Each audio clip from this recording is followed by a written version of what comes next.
what is best in life? To crush your enemies, see them driven before you, and to hear the lamentation of their women. All right, welcome everybody into the inaugural first episode of what I'm going to call the GOBBLN LeagueCast. Thought about doing something like State of the League or something like that, but I know that Twitch Blood Bowl League already uses that moniker, so try to do something a little different that's more unique and specific to our league. So we are going to call it the GOBBLN LeagueCast, and this is episode 1, the preseason preview for season 22, the new season that's getting ready to start in Goblin. What we are going to do in this episode specifically, the preseason episode, and we'll do this for each recurring season after this that this LeagueCast continues to run. For the preseason preview, we're going to go through every team and every division. We're going to look specifically at every team and look at their players that they have, the roster they're carrying, skills that the players have, injuries or stat bumps that the players may have. And we're going to do just an in-depth preview of each team in each division. I'm going to talk about good things that I think that I see that I think are good about that build, bad things that I think about that build, just different things like that. Keep in mind that this is all strictly my opinion. Doesn't mean it's right or wrong, and I do not know, general disclaimer, I do not know what's going on in each of those individual coaches' minds. I don't know why they've built a specific player the way they have with skill sets, or why they may be keeping a specific player that may have multiple injuries or niggles or things of that nature. So this is strictly just my opinion. That's all it is, and it's all meant in fun and in jest. So anybody that may be watching this live or recorded later on, do not take offense to any of the comments that I may make. Again, it's all just opinion-based and done in fun. So with that said, we will look at every team. We will do what I think is going to be the final standings in that each division at the end of the season, who I think is going to win the division. And then we'll keep track of that through the season, and we'll see how close I get to those predictions. We will also on each subsequent or consecutive stream that we'll do every Monday night around this time, I will do a review of the previous week. We'll look at the scores. We'll look at how matches played out. We may touch base on some highlights if there are any crazy, spectacular plays. We'll touch base on that. With that being said, if any coach that is playing in one of those games has a crazy highlight or a crazy play that was, they think is worthy of being on the reviewed here on the stream cast, then please feel free to PM me on the forums or in Discord and let me know. Give me all the details of that game. You don't have to tell me the exact play, but give me the turn and the basic premise of what happened, so that way I can go find it and we can skip to it here and do a quick highlight of it on the stream. And a good way for you to get your crazy plays or your elf shenanigans, or the killing that special claw pylon piece on one of the killer teams, whatever it may be. We can get that highlighted on the stream here, and we'll let everybody see it on the show. So we'll do that review. We'll see how my predictions are coming along, if I'm completely off and wrong or if I'm on track and doing well. We will do a quick preview of the upcoming week and matches that we think are going to be very important matches for both the standings and for the coaches and teams that are involved. So we'll do a quick preview of that. And then after that, we will do a preview or a review of the betting cages, the current standings. We'll also do one of the Survivor board as well, and the current standings there. I may try to include some kind of generating some type of odds for each matchup each week, so that I can use that odds-based generator to kind of help give a good judgment on what a game of the week would be. That's still to come. I'm still kind of playing around with that and working that out. In any event, we will do a game of the week. It will be a game that I pick either beforehand or after, depending on how things play out through the weeks, and how I adjust the league cast based off of how things are going.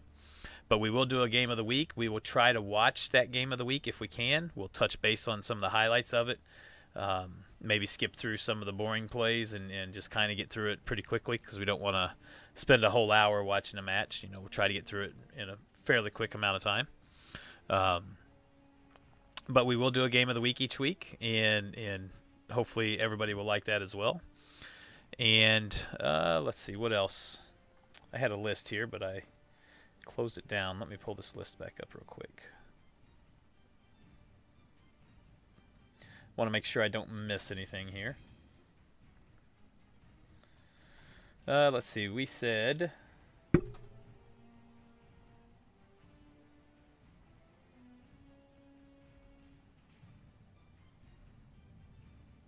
Oh, that looks like that was probably it. All right, so that's going to be the gist of it. We'll adjust accordingly through the weeks as we go and kind of see how things go. The idea is I want this streamcast to be between 30 minutes and an hour. I don't want to run more than an hour. I don't want to take up too much of your all's time. And it is going to be a weekly thing, so I don't think it needs to be any longer than that at all. And we'll just go from there. We'll see how it runs. So, with that being said, let's begin. We might not have every single team in every division yet. We were still waiting on a few teams to accept their invites, but we can definitely find those teams and look at them when we need to get to that point. So let's get into Premier here.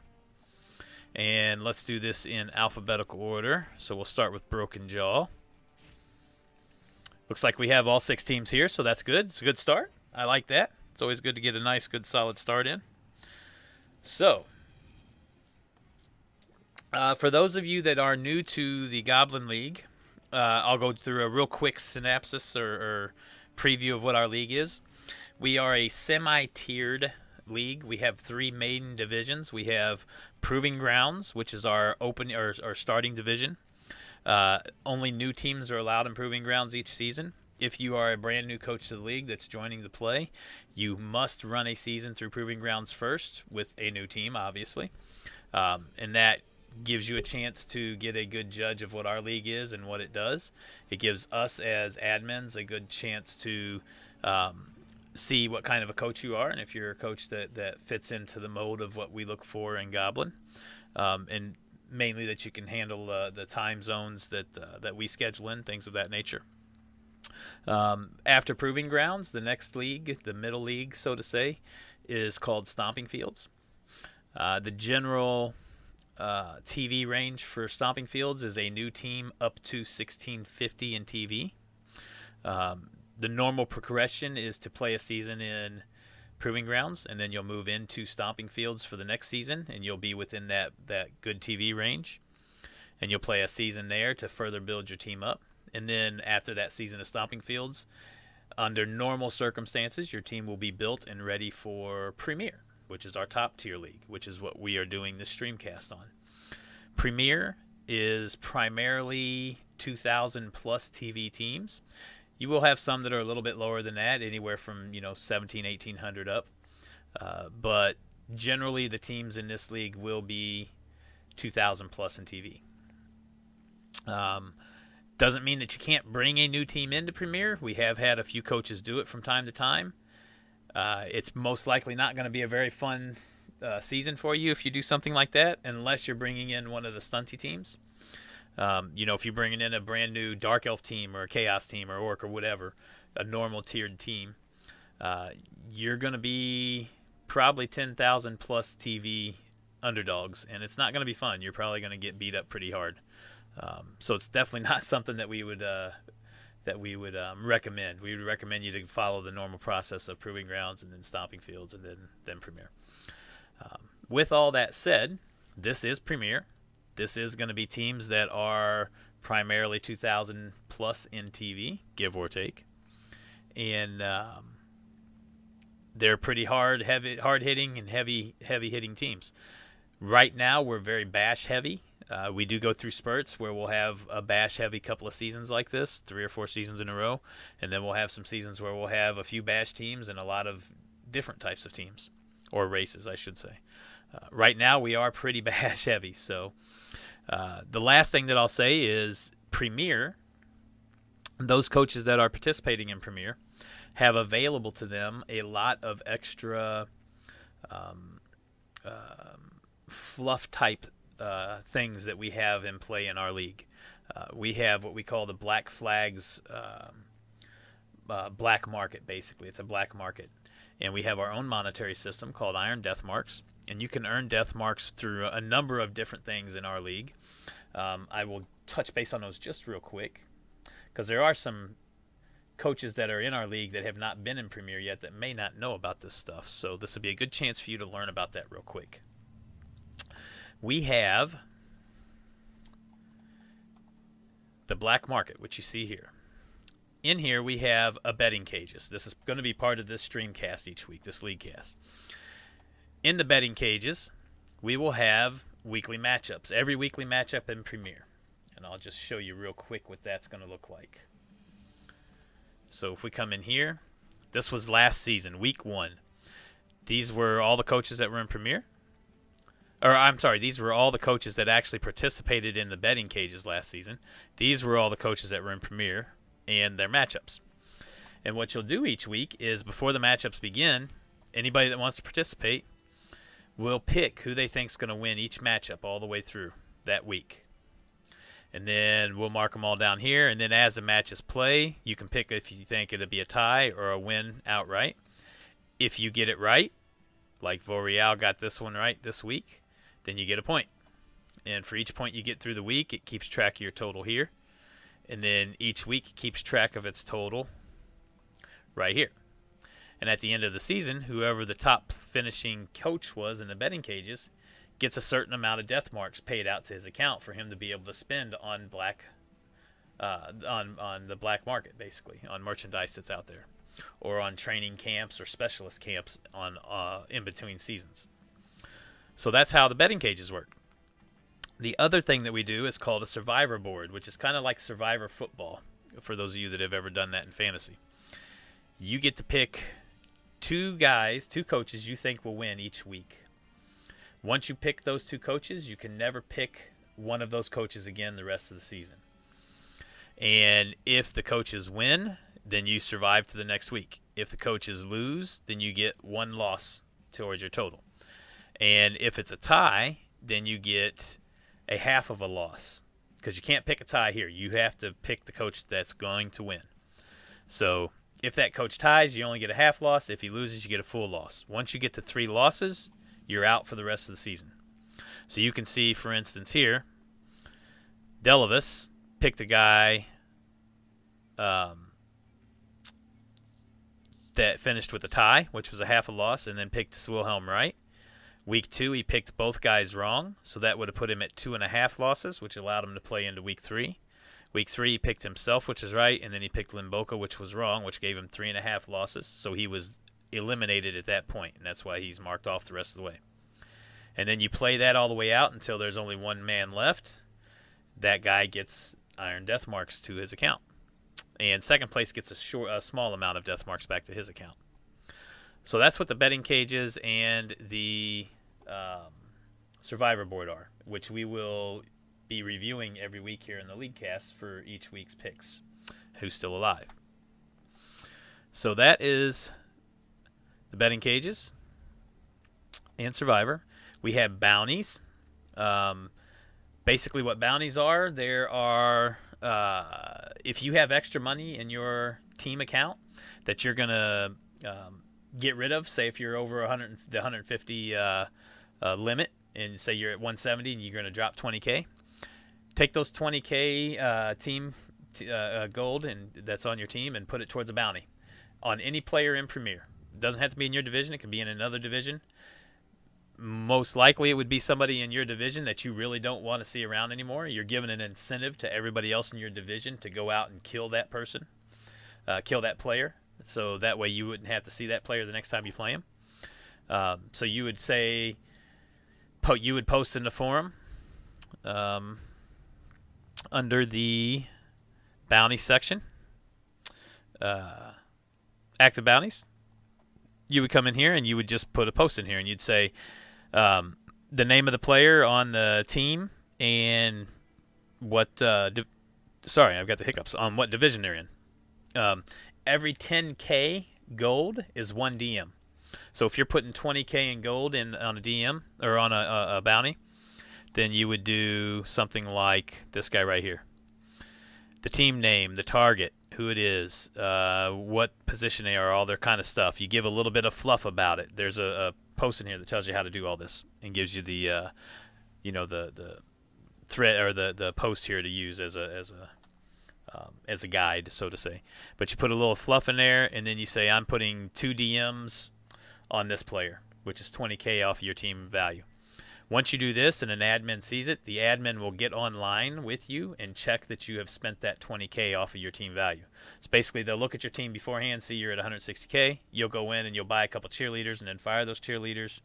And then that admin will go back in and see that you're down to 150K now.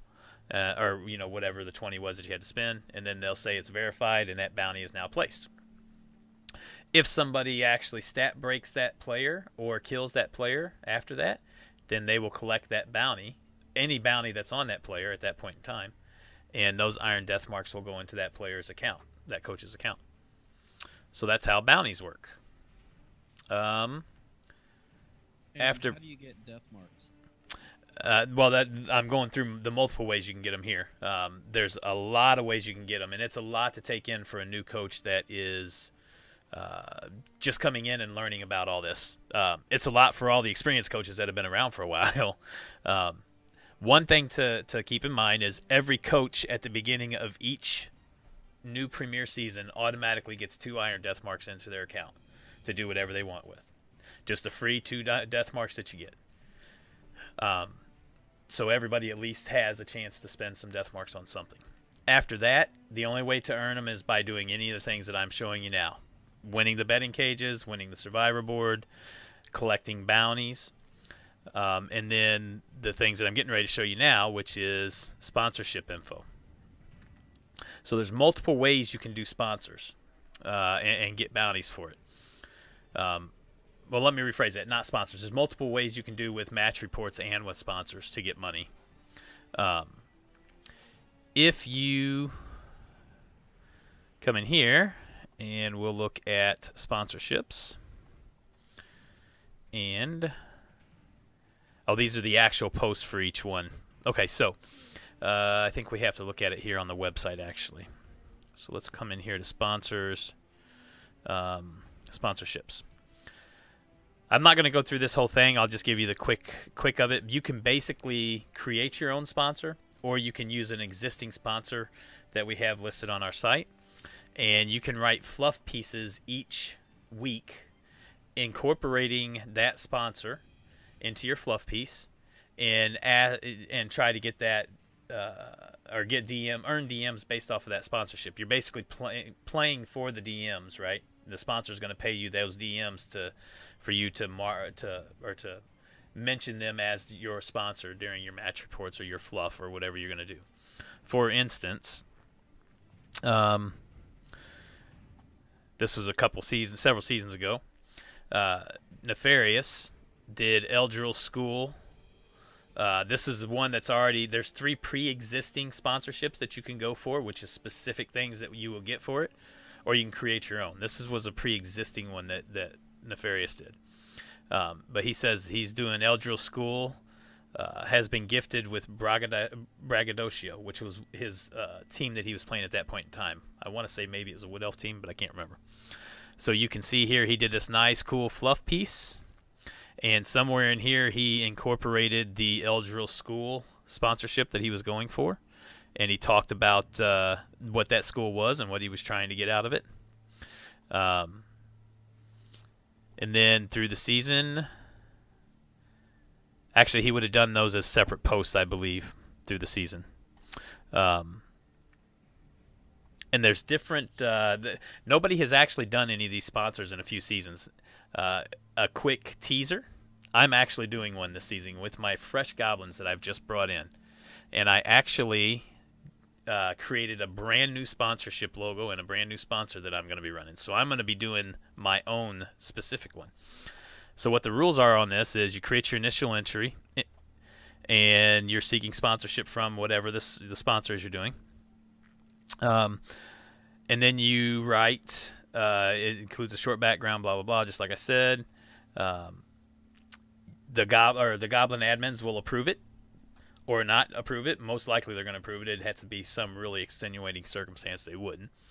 And then after that, for approximately every 3 fluff pieces that you write, which would normally be 1 per week, which would be kind of like a match report or something, and you're writing fluff based off of it, mentioning your sponsor each time. Then for approximately every 3 of those, you'll get, and this number might be changed actually. The admins are gonna review this number a little bit because this might be high. This was before we did our change in how our monetary system worked, but you will get a certain amount of death marks for every 3 fluff pieces, give or take, that you write. And each team is limited to 12 pieces per season, basically. It's basically going to be 1 per week, and then the preseason one, and then the postseason one. So the most you'd be able to get is 4 times the amount of DMs that you can win. And then it tells you where to put your match reports and your fluff pieces and all that kind of stuff. If you want to see a quick look at all the sponsors that are here now, we have a sponsor gallery here. And any new ones that somebody creates and creates a logo for, if you send us that logo, we will upload it onto our website here, and you'll see any new logos here. So my new one that I'll be doing, I'm going to probably write up tomorrow. I'll get that logo up here, and you'll see that logo up here for my Goblin sponsor that I'm going to be doing. You'll have to wait and see what it is, though. I'm not going to tell you what it is. So that's another way you can earn death marks. And then the last piece, I believe, and I don't remember the exact rules on this. I'll have to go look it up, and I don't remember where it's at either. But for match reports, if you do a certain amount of match reports each season, then you can earn a little bit of death marks that way too. And I don't remember the exact rules. I want to say it was something like a minimum of 5 match reports would earn you 2 or 3 death marks or something like that. And a match report would need to be, more than just I won, something like that. Some good match reports are ones like Evil Smirk always does really good match reports. There you go. He just highlights his match. He does some, a good little review of what happened, highlighting any crazy plays that may have happened, stuff of that nature. And so he does that to get his earn his death marks. So those are all the different ways you can earn death marks. Now, some of the things you can spend death marks on real quick, just so you can get an idea of what's out there. We go to the black market here, and we go to the merchandise list. So what you can buy with your Iron Death Marks. There's all kinds of stuff here you can buy that's in between seasons or even during the season. Preseason stuff, you can get a miss next game match where you might get the concession to you, so you get an extra 2, or you get 2 MVPs and some extra gold, or you might be one where you're forfeiting to the AI team, so you don't get the MVPs and all that. The one where the concessions come to you are going to be more expensive. They're going to cost more, things of that nature. You can do training and exhibition matches in between seasons before the new season starts, where you're able to spend some DMs, for instance, to get a fouling training. So you can take 1 rookie, and he's allowed to reach 6 SPPs, and he must take either Dirty Player or Sneaky Get. So it has to be a rookie that has general access to one of those 2 skills, and when you level him, you get to take that. So basically, you spend 2 DMs to get you a free Dirty Player or a free Sneaky Get. Or this one, you do that to get a kick. So you get a kick player. Catching specialist, you can get either catch, diving catch, pass block, or nerves of steel on a normal skill up. It has to be something they can get on a normal skill up. Things of that nature. And then the last thing you can do is an exhibition match where you can have a chance to play an all Amazon team or an ogre team for a full match, and everything that you can do in there counts towards your, your SPPs and all that. You get to keep all of that. Or you get to do a snotling crush, where you get a chance to just crush a bunch of snotlings, and any SPPs you gain, are free and for you to use. One thing to keep in mind, though, is that you can only do one of each, or one of either one of these. So if you do one of these guys, you can't do this. If you do one of these guys, you can't do this.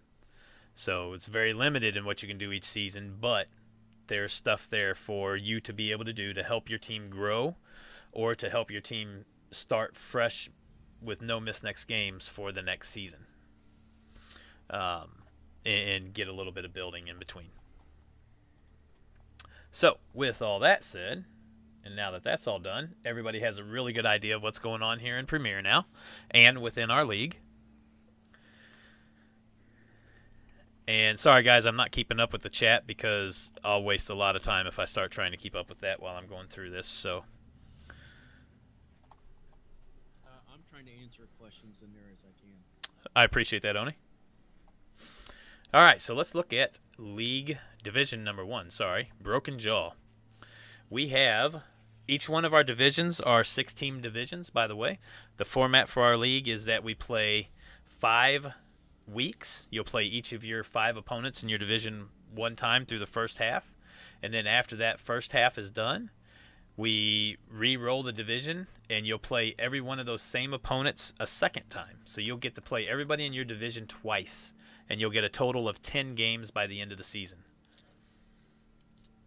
Each one of our leagues runs in that same format, makes for a nice long season, and it gives you a chance to develop rivalries through the season with guys in your league, or coaches or teams in your league, and it gives you a chance to get revenge against them if they, have a really great game the first time around, and you'll get a chance to get them back in the second half. So the 6 teams that we have in Broken Jaw, we have Evil Smirks 1950 Orcs, we have Blogs 2200 Orcs, we have Tenkins 1980 Necromantic, we have S Hunters 1910 High Elves, we have Novcasters 1720 Nurgle, and then we have Vorial and his 1940 Undead.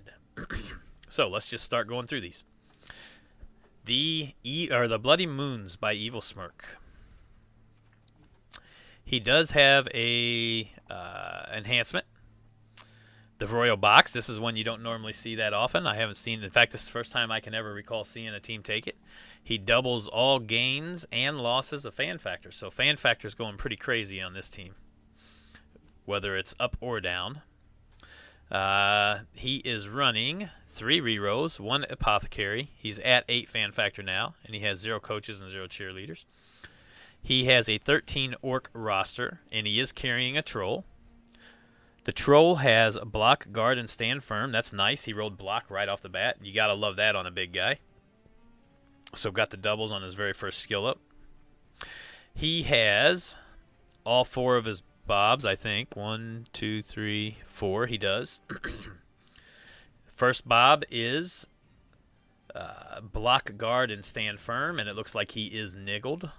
Does he only have 1? Yes, he only has 1 niggle.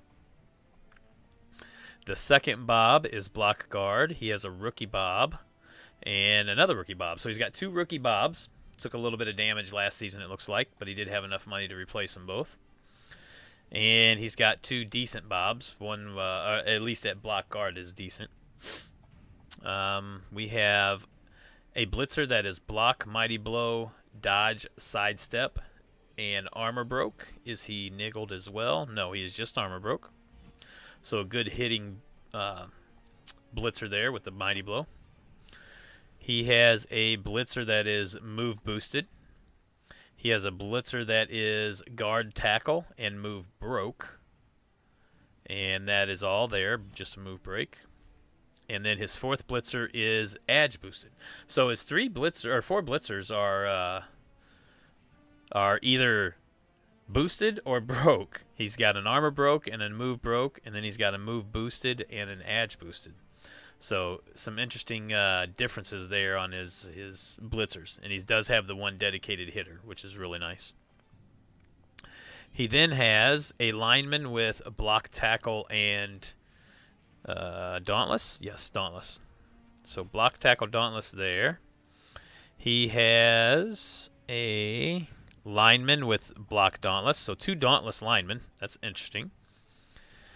And then that's it, just 2 linemen. He has a thrower that is built really nice, it looks like, with block, kickoff, return, edge 5, but he is armor broke. So a very, very agile orc thrower, but one that is going to take some hits and be hurt pretty hard, or pretty easily with the armor 7. And last but not least, he has a goblin at 62 SPPs. That's pretty crazy right there in itself. Most goblins don't live to see 31, let alone double that. So the goblin is edge 4, sprint, sure feet, and diving catch, I believe. So edge 4, sprint, sure feet, and just catch. Sorry, not diving catch. He is move broke, however. That's a very interesting goblin. That's a very good throwing one-turn goblin with the edge 4 to be able to catch a ball that's handed off to him, and then the edge 4 to help him land when the orc or the troll throws him. The move break hurts him a little bit, but he does have sprint sure feet, so he gets the move break back with the extra movement off the sprint, and the sure feet does help him. With the go for it's. He also has the catch to help with the catch roll. So he's catching on a 2+ normally with the edge 4 and the catch. He'd be catching on a 2+ anyway without the catch. The catch just gives him 1 if he's in tackle zones. He's able to catch even more.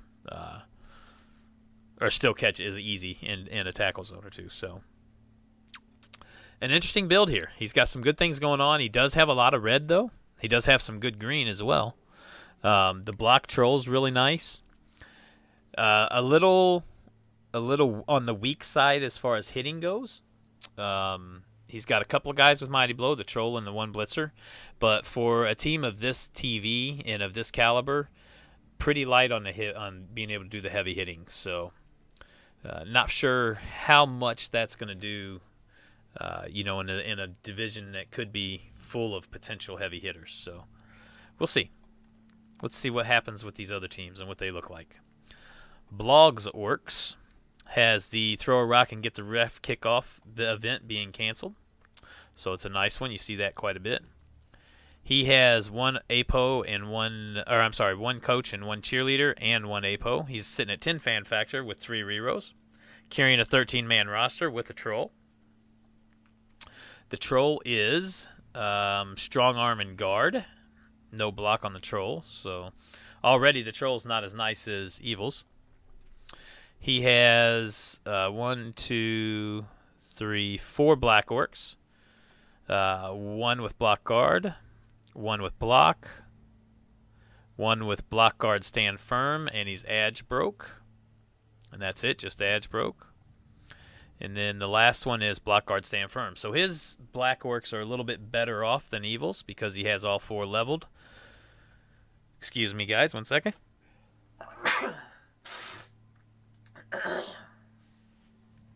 Sorry about that, had to sneeze. So his black orcs are already better off than Evil's at this point. He's got 3 with guard, which is nice, and 2 of them are stand firm, which is really nice. He has a blitzer with with edge 4. Blitzers come inherent with block, obviously. So he's got an edge boosted blitzer, which equals Evil's. He has a blitzer with Mighty Blow, guard, tackle, piling on frenzy, a dedicated heavy hitter there. He has another Mighty Blow, guard, tackle, dodge blitzer, so 2 heavy hitters. That's good. I like that.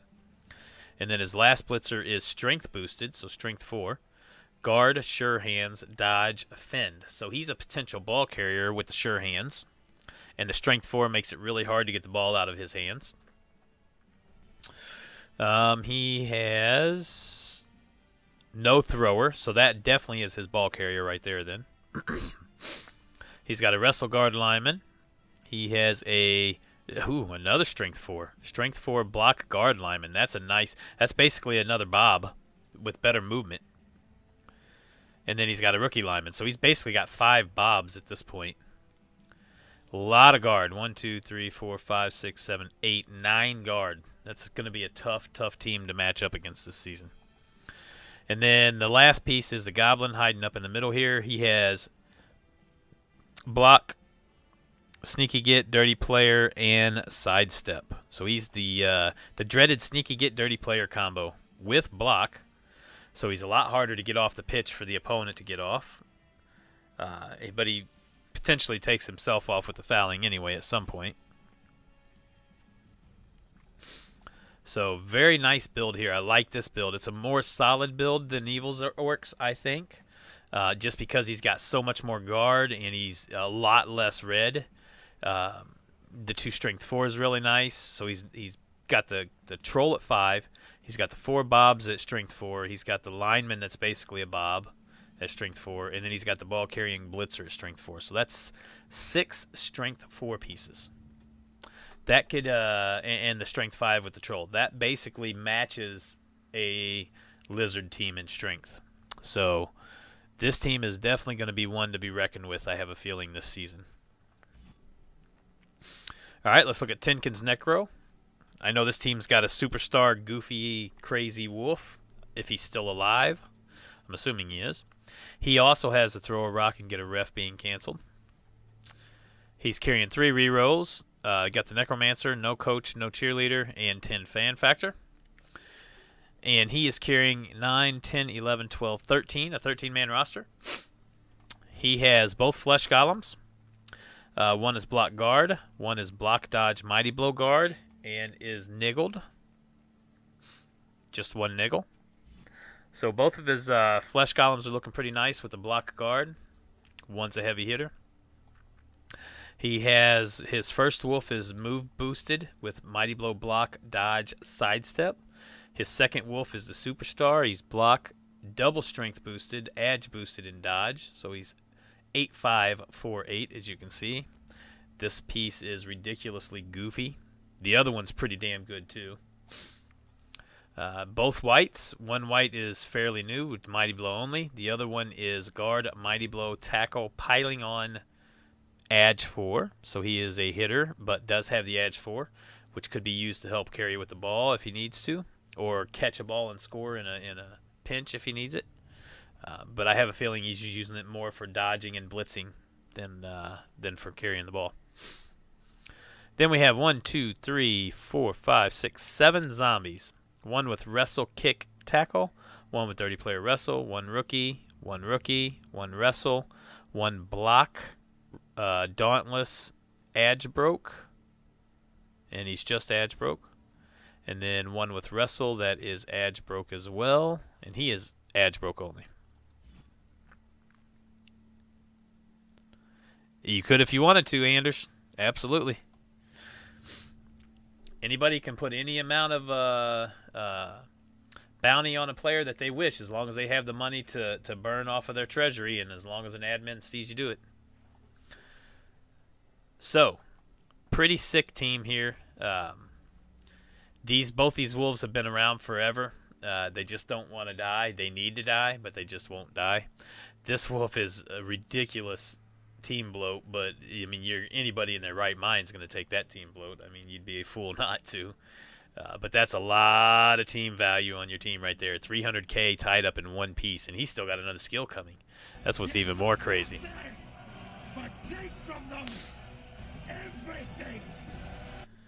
Thank you for the follow. Appreciate that. I'm not quite sure who that was. Oh, there we go. Oh, Robbie. Thanks for the follow, Robbie. Much appreciated. So, yeah, this is a pretty gross team. No ghouls. So, he could actually be using this white to carry the ball for the most part since he has no ghouls. You know, it just really kind of depends. He could use either one of the wolves to carry as well. At this point with this build, he's only got 3 or 4 reliable ball carriers. He's probably not going to pick it up too often with this guy because he's saving him to do hits. Actually, he would carry the ball with this guy because he's going to hit with the other wolf with the mighty blow. So yeah, this guy probably is doing some ball carrying as well as the white is. So yeah, pretty ugly team there. S Hunter and his high elves. Could be an interesting season for him in this league, in this division with High Elves. He does not have a stadium enhancement currently. He's rolling with 2 assistants, 2 cheerleaders, 3 team rows, 1 APO, and 9 fan factor with a 14-man roster, 14 elf roster. Pretty young and raw team, it looks like. Skills are all set up on a couple of pieces. We have the thrower who's got accurate, leader, dodge, block. So set up to be a typical high elf thrower.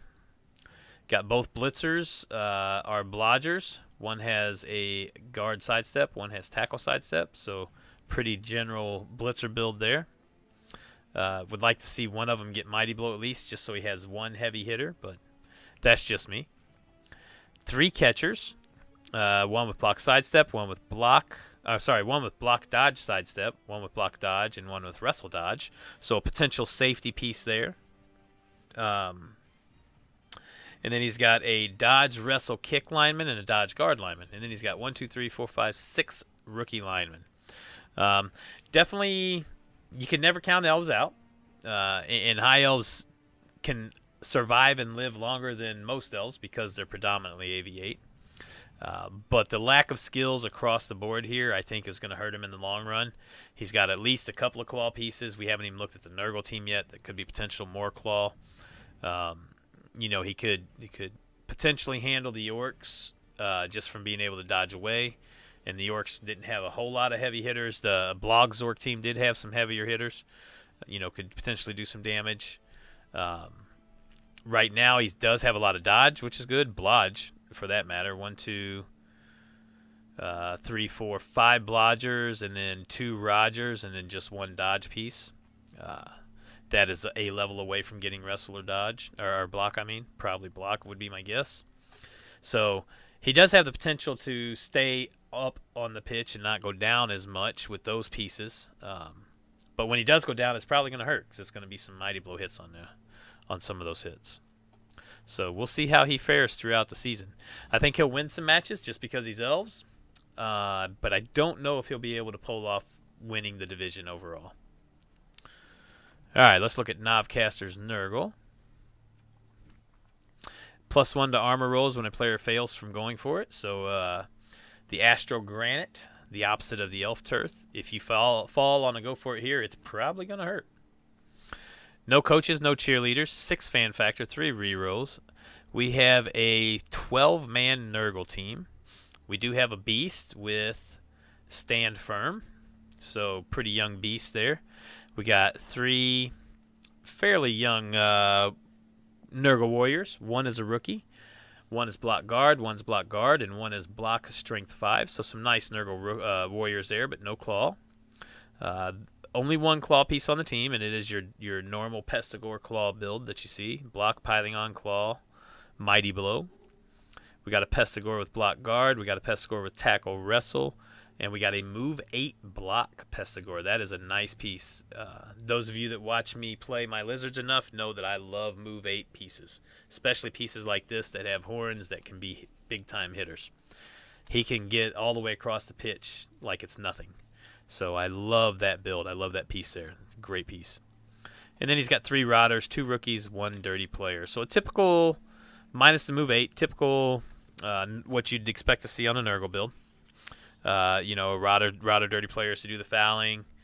Needs to get a dedicated ball carrier here. I'm assuming it's probably going to be the move 8 at this point, but definitely need to get a dedicated ball carrier and get some of these guys claw when you can. You have your claw hit. Hope that the beast rolls doubles and 4 SPPs and gets the block. And you got the beginnings of a really good-looking Nurgle team here. Might be a little tough this season in Premier because he's a little underskilled, but we'll see. He's also going to be getting 200 plus in most matchups this season, so in almost 500 when he plays against Blogs, so that will help him out for sure. And the last team, Voreal, or for those of you that are regulars on my stream, this is McX Turks on the stream on Twitch. He has an undead team. The Riot and Pitch Invasion is eliminated. He has 1 cheerleader, 1 a coach carrying his Necro. He's got 8 fan factor, 3 rerolls. He has a 14-man undead roster. I like that at this TV level. That's really nice to have. He's not going to run out of pieces in most matches. Most of these matches, he'll be able to field 11 every drive, which would be nice for him. Let's see. He has both mummies, and both look fairly well built. We got a guard, block, dodge, stand firm, armor broke mummy. Just armor broke. And then we have a guard, stand firm, block, grab mummy. So a couple of nice hitters there. One's a blodger, both guard, and one both stand firm actually. So that's nice. Both whites. One is a rookie. One is looking really nice. Mighty blow, tackle, piling on frenzy guard. That's your dedicated heavy hitter there, which is a really nice hitter. Carrying all 4 ghouls. That's something you don't normally see on an undead team. He has a block sure hands Finn. That's your ball carrier to start. He has a block guard. He has a block sidestep diving tackle. So the diving tackle will be nice. And a wrestler. And then for his line of scrimmage pieces, he has 5 zombies and 1 skeleton. He's got a rookie zombie, a guard zombie, a block guard zombie, a block dauntless tackle zombie, and then his skeleton, the move 5 piece, is dirty player wrestle. I like putting the dirty player on the skeleton because you have the 5 move versus the 4 move. So I definitely like going dirty player on the skeleton as opposed to the zombies in this case. So pretty solid all-around build here for the undead. I really like what I see there. He'll have some chances to win some matches here this season. We'll just have to see how it goes. So how do I like this season shaping up?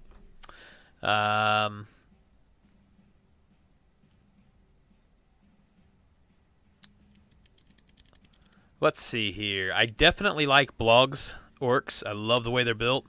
They're the highest TV team in the league or the division this season.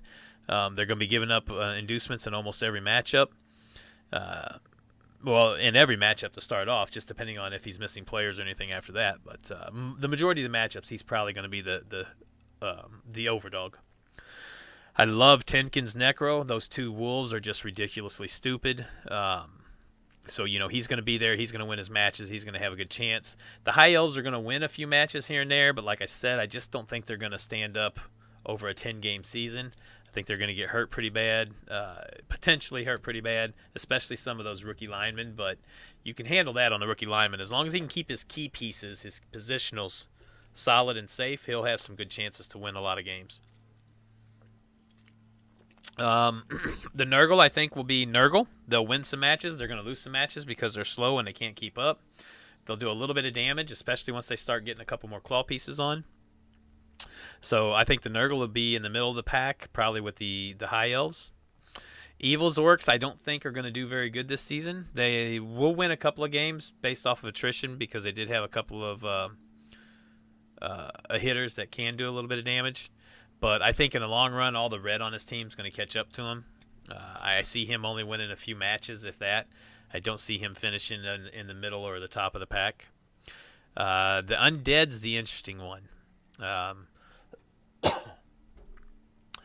I think they've got the potential with that solid build and with carrying a 14-man roster.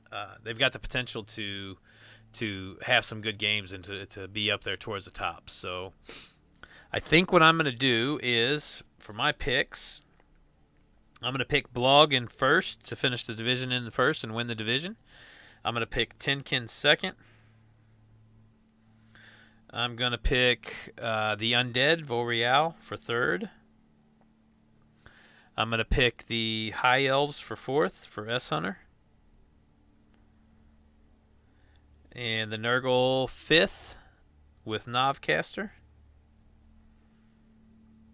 And last, I'm going to pick Evil Smirk's Orcs.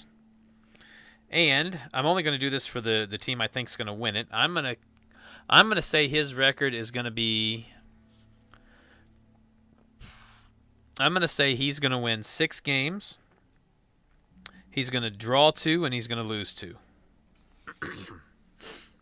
So that's what the record, I think, is going to be for Blog's winning Orcs in the Broken Jaw division. All right. After that is the Fractured Skull. We are missing a team here. Whose team are we missing? Let's find out real quick. Not mine.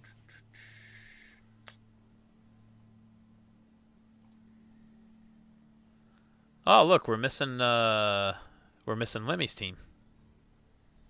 What? You're not in this division. I spent bribes to not be in that division. I think most people probably did. We're actually missing Swerve's team. Swerve is the man that's slacking here in this one. I'm gonna send him a text real quick and tell him to get on and join.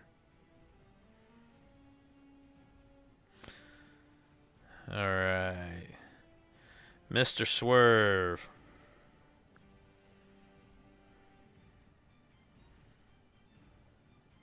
Join your premier team in. You are messing up the live streamcast right now. Let's see if he gets on and does it. All right, so we'll look at his team. I know what his team is. It's a Chaos team. Go figure. This team is the team of Chaos, and then a Lizard and my Goblins. So we can actually see his team right here. 2110 Chaos team. Yeah, I figured you probably did, Neff. We have that Chaos team. We have a 1900 Chaos team by Oni, a 2070 Chaos team by Gunter Dorkson, 1440 Chaos team by Manile, the 1970 Lizards of Detox, and my brand new fresh Goblin team. So these two teams are the teams that played for the championship in Season 21. And Manile's team got hit pretty hard, as you can tell. He's at 1440 TV, which is not pretty for him. But Detox's Lizards also have been hit pretty hard. His team is got some red on it, and it's taken some losses. However, Detox's Lizards are the 4-time defending champion team in Goblin Premier. They have won the last 4 seasons. Nobody has been able to dethrone him at this point.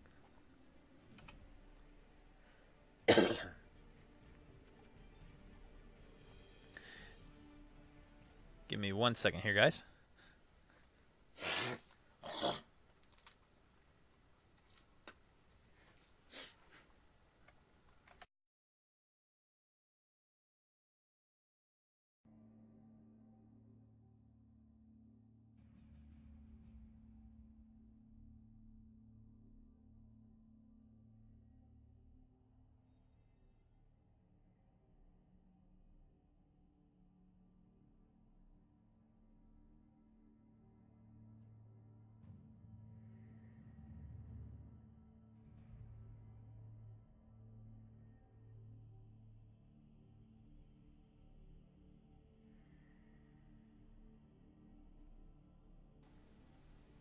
I can hear you on this. There we go. Yeah, I muted the wrong thing earlier. I thought I muted my mic, and I didn't, actually. So you guys probably heard me coughing up that loogie. Sorry about that. But it should be back on now, Jebediah. Thank you for the heads up. So, as I was saying before realizing my mic was muted, around round 3 of the draft, I had mentioned that it'd be really cool if this division ended up with all Chaos and then the defending Lizards and my Goblins. That way we could just all cause a ton of chaos. And that's what ended up happening. All the Chaos teams came in here, and Detox's defending Lizards and my Goblins. So, first thing we'll do is we'll look at the defending champ Lizards, coached by Detox. This team has had an amazing historical run within the Goblin League this in Blood Bowl 2. He has the Magic Dome, so the weather never changes with his enhancement. He's got 12 fan factor, no cheerleaders, no coaches, an APO, and 3 rerolls. He has 7, 8, 9, 10, an 11-man roster. His Croxagore is block only. He's got a Strength 5 Saurus with block, guard, dodge, stand firm. It's basically another Croxagore. That's not really stupid. And no Mighty Blow. He needs to get Mighty Blow on him. But he does have a legendary Saurus, Cream, sitting at 184 SPPs. He is move busted and armor busted and niggled, I believe. Yep. Actually, he's double armor busted. Sorry. So he's move busted, double armor busted, and niggled. So he is hurting for certain. He almost thought about retiring this player and starting a new one, but then he said, you know what? With all of these Chaos teams in here, the claw doesn't really matter, so who cares? Let's just keep him and have this killer on the pitch for as long as he may live. So, he's got block, mighty blow, tackle, frenzy, piling on, jump up on the superstar, or the legendary piece. Saurus with block, dodge, break, tackle, guard, tackle, a block Saurus, a rookie Saurus, and a block, dodge, break, tackle Saurus that is armor broke. No niggles, though. For his 4 skinks, he has a diving tackle, sure feet, sidestep. He has a sneaky get that is niggled. Yep, 1 niggle there on the sneaky get. Or sorry, dirty player, not sneaky get. So we rolled doubles first on him and took the dirty player. He has a sidestep diving tackle, strength 1. So he is strength broke. And he has a superstar skink, which is move boosted, edge boosted, diving tackle, sidestep, block. And he is armor broke. So he will probably die at some point this season, you would expect, with only being armor 6.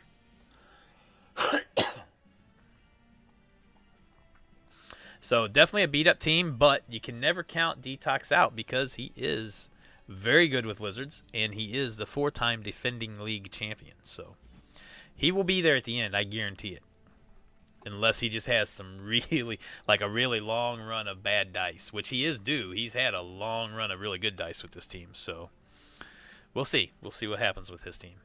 The runner-up last year, the second-place finisher, whose team is beat to hell, it looks like, Manile's Chaos, +1 to injury on crowd surf, so he has the beer stand going.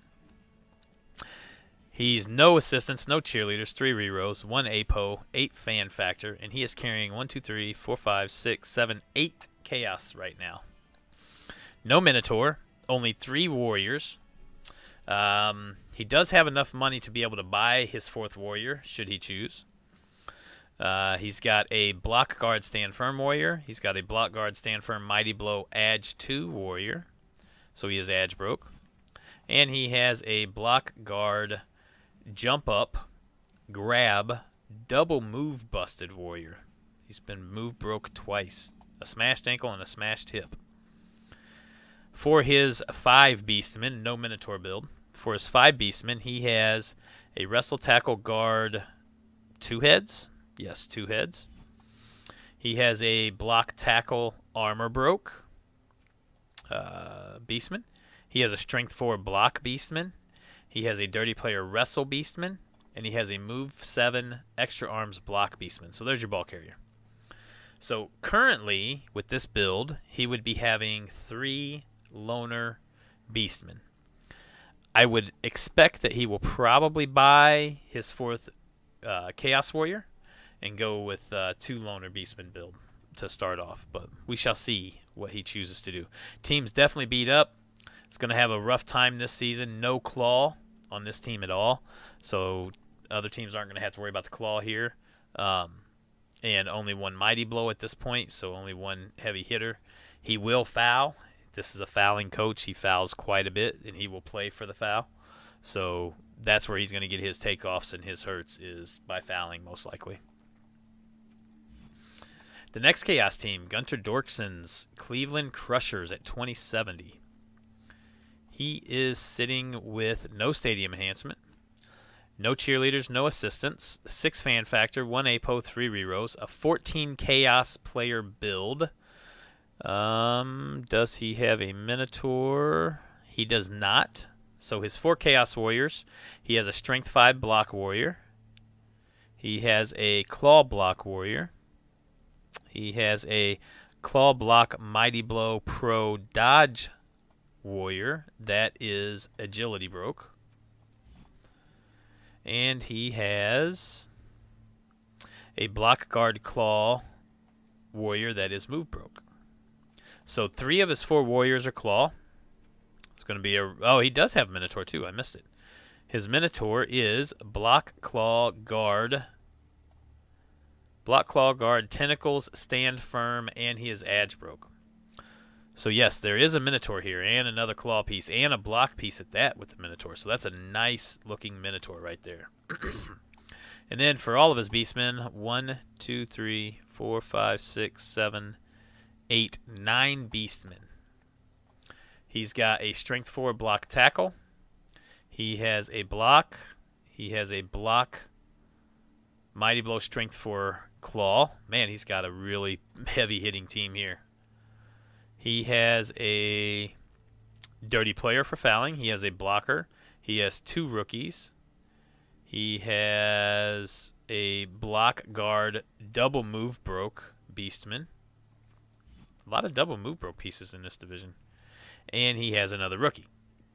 So a lot of heavy hitters. He could actually rival Blog's Orc team with all the strength that he has, and he can match up good with the Lizards here as well, because he has the 2 strength 5 with the Minotaur and the boosted warrior. He's got 2 Beastmen with strength 4 to go with his other 3-4 strength beast warriors. So he's got 2 strength 5s and 5 strength 4s. It's a pretty heavy hitting team there. A lack of guard is probably going to hurt him. He's only got 2 guard. He's only got 1 tackle, so he can only deal with skinks and my goblins with 1 tackle, which is going to hurt him. But he does have 1, 2, 3, 4, 5 claw pieces. And of those 5, 1, 2, 3 of those 5 are Mighty Blow Claw. So no piling on, but definitely a heavy hitting team and the potential to do some crazy damage in this league. Oni, 1900 Chaos. He is no stadium enhancement on the Pit of Doom. No cheerleaders, no assistants, 11 fan factor, 1 APO, 3 rerolls. He is carrying a 12-man roster, it looks like. 4, 5, 6, 7, 8, 9, 10, 11, 12. Yep. No Minotaur, it looks like, unless I missed it again. Nope, no Minotaur. 4 warriors. He's got a block guard. He's got a block guard Mighty Blow diving tackle. He's got a block strength 5, which matches Gunter's. He's got a block guard Mighty Blow. No red on this team at all. That's really nice. This far in, that's going to serve him well. At least to start the season out. See if he can come out of the season with no red as well. And then for his 8 Beastmen, we have a Strength 4 blocker. We have 3 rookies. We have a block guard. We have a Wrestle, Tackle, Double Move boosted. Again, I'll go back to what I said in the earlier division with the Nurgle piece. I love a Move 8 piece that can get across the pitch like that and do hitting. So on a blitz, this is a Strength 4 piece moving from side to side on the pitch, basically. He has another Strength 4 Beastman with Wrestle, Frenzy, Juggernaut. Yes, Juggernaut. Nice build there. I like the Juggernaut on that. And then his last Beastman is his heavy hitter, the Mighty Blow Block Claw Tackle piling on. So that's your typical Claw Palmer there. So a very solid build going here. The 3 rookies could potentially hurt him a little bit on rerolls, just depending on how he chooses to use them. They'll definitely be the line of scrimmage fodder, as long as they can stay on the pitch. You fired your ball carrier. Okay, gotcha. So he's got to build up a new ball carrier, obviously.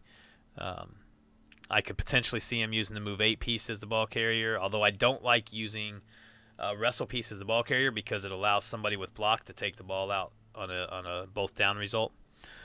But he could potentially do that. He could potentially use these 3 rookies as one of the ball carriers, just try to get them leveled up quicker and try to make a ball carrier.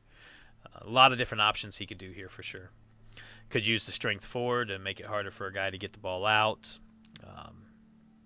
Definitely a lot of options. Very solid build, though. I like where it's going. I like that it has no red to start this season off. Only 1 claw is going to hurt a little bit, but he does have the extra mighty blow up here that can do some damage. It'd be nice if he can get another claw piece or two. It'd just have to see how he survives this division of chaos and doom this season. Before we do my team, let's do the last chaos team. Swerve's 2110 chaos team. He has the security gate, which is right and pitch invasion is canceled. No coach, no cheerleader, 3 rerows, 7 fan factor, 1 apo. He does have a Minotaur, and his Minotaur is block claw, and he is move busted. And that is it, but he does have block. That's nice. All the big guys so far, not all, but a lot of the big guys that we've seen so far rolling doubles and getting that block.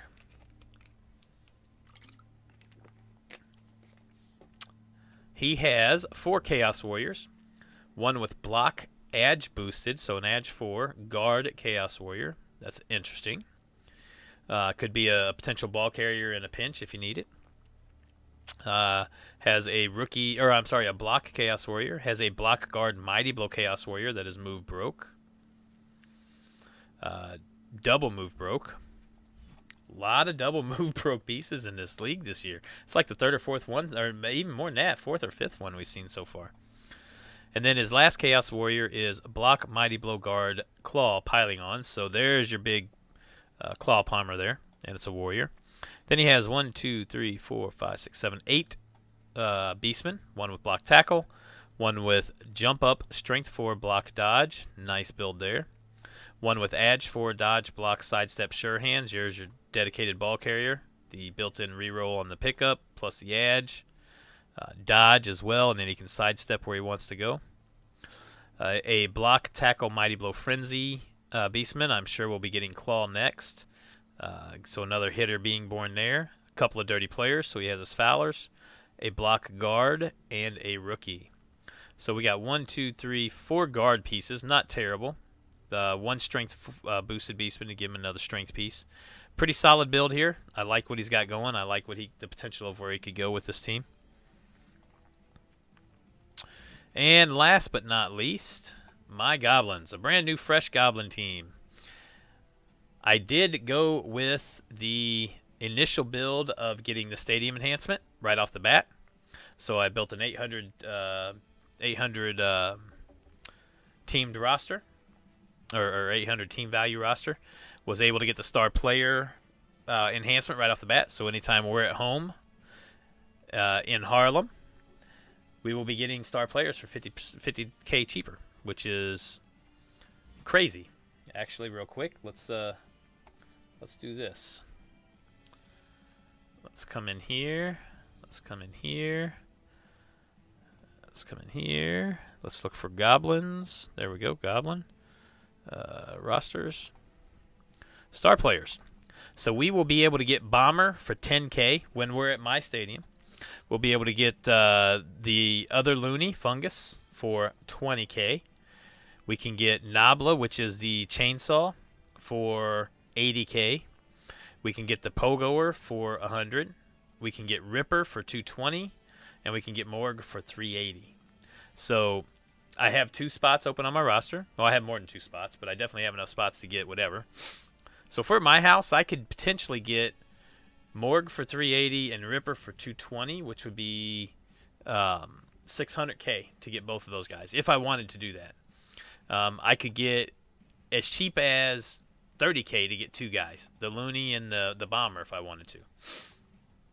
So we're going to have a lot of fun with deciding which route I want to go with my inducements, because every match, except for the one against Manile, every match I'm going to have probably 1,000 TV or more in inducements to be able to get anything I want. Now, with that being said, the build that I went with, I got all of the star players. or the positional players. I got both trolls. I got my Pogoer. I got the Fanatic, the Looney, and the Bomber. And then I've got 6 Goblins. That was all I could get to the 800k mark and be able to get both of those. Only 2 rerolls. No APO. I don't care about or saving anybody. If somebody goes out, they go out. I don't really care, right? This is a brand new, fresh team playing just to have fun and cause mass chaos. So the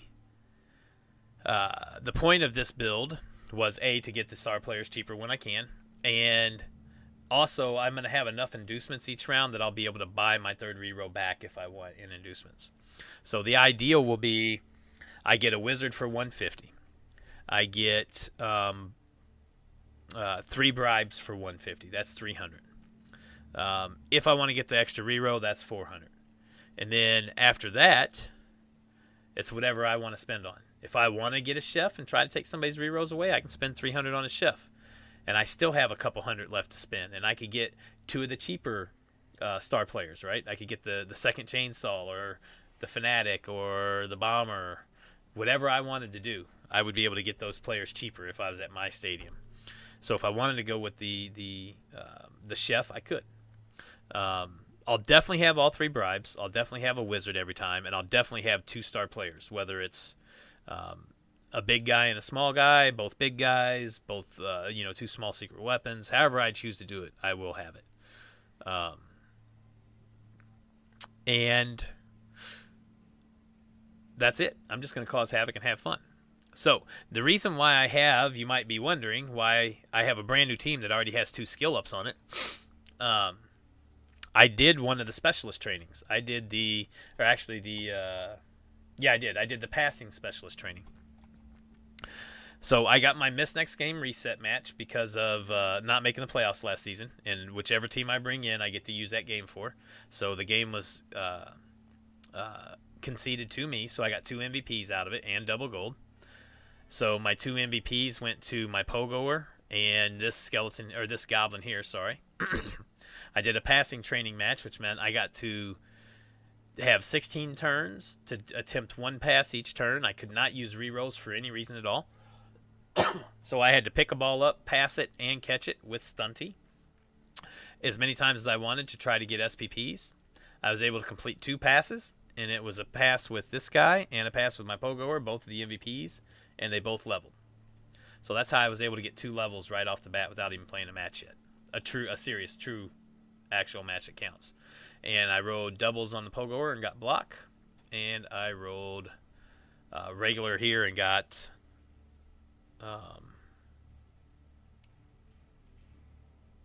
sneaky get, I believe. Yep, sneaky get.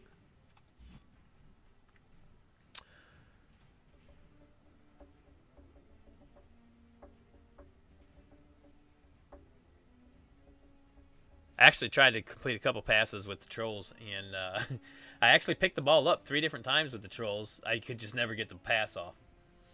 But I did actually pick the ball up. Yeah, it was nice to get the block, for sure.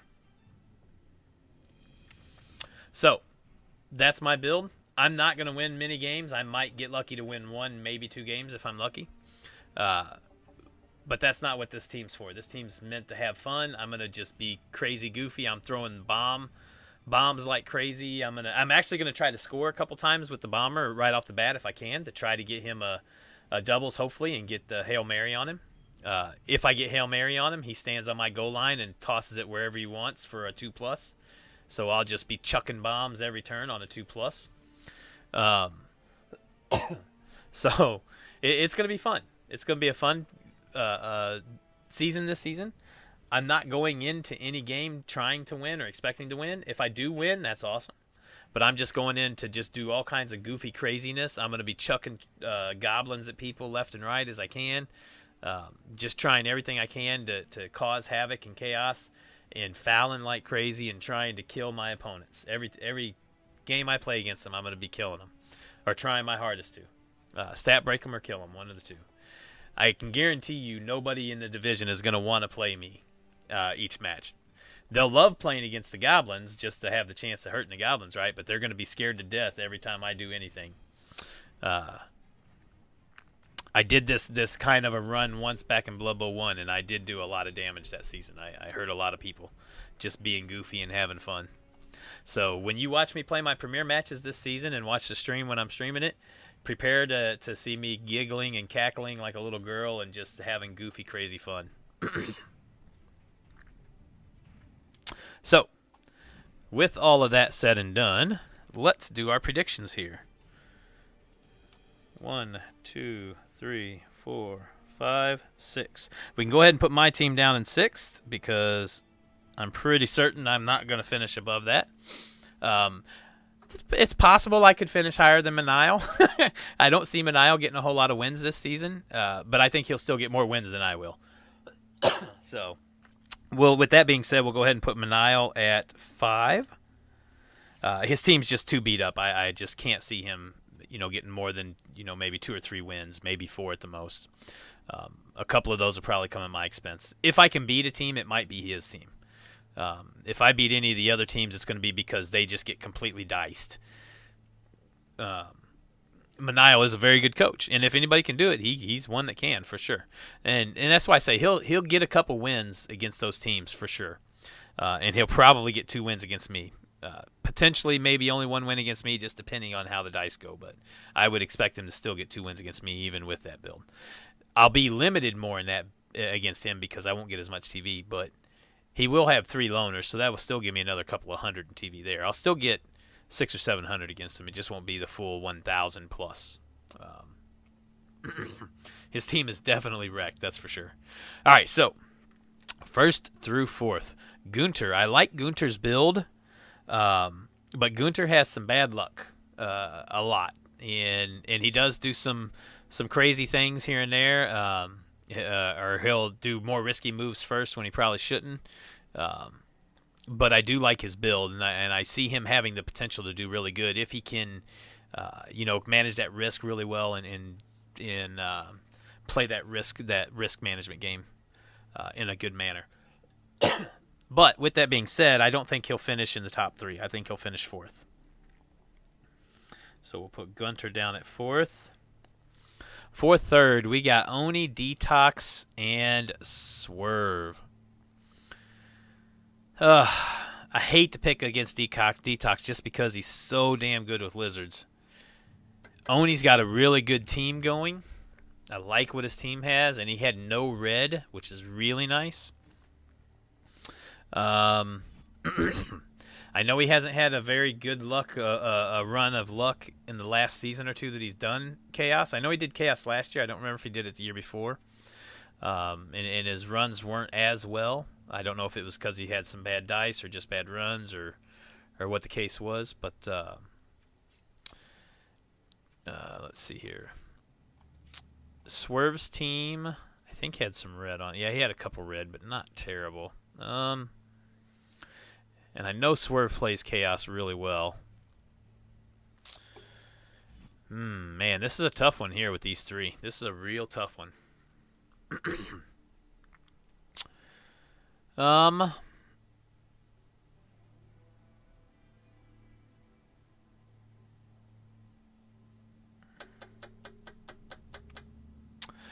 I think I'm going to go with Oni at 3rd. And I'm going to go with Swerve in 2nd. And I'm going to go with Detox in 1st. It's going to be 3 really close records, I think, especially between Oni and Swerve. I think they're going to probably end up close to being tied, if not tied, and it might come down to tiebreakers on them. Either one of those I think are interchangeable. I think they could easily, either one finish 2nd and 3rd. I think either one could easily win it. If Detox takes some pretty heavy hits early and loses a couple of those pieces early, I think that he could fall off, and Oni and Swerve could be the 2 playing for that championship and fighting each other for that championship. This one's going to be a really tough one and hard to call between those top 3, I think. The reason why I'm going to go the way I'm going is because I know how good Lizards or Detox is with Lizards, and I know how good he is with this team, and this team has just been on such a great run. I just don't think it ends yet. I think he has another great season in him this year, or this season. And I'm going to say his record is going to be 7 wins and 3 losses. No draws. He's going to have a couple games where he's going to take some hits, and it's going to hurt a little bit. And those will be the games that he'll lose, I think. But I'm going to go 7 wins and 3 losses with no draws, with Detox to win it.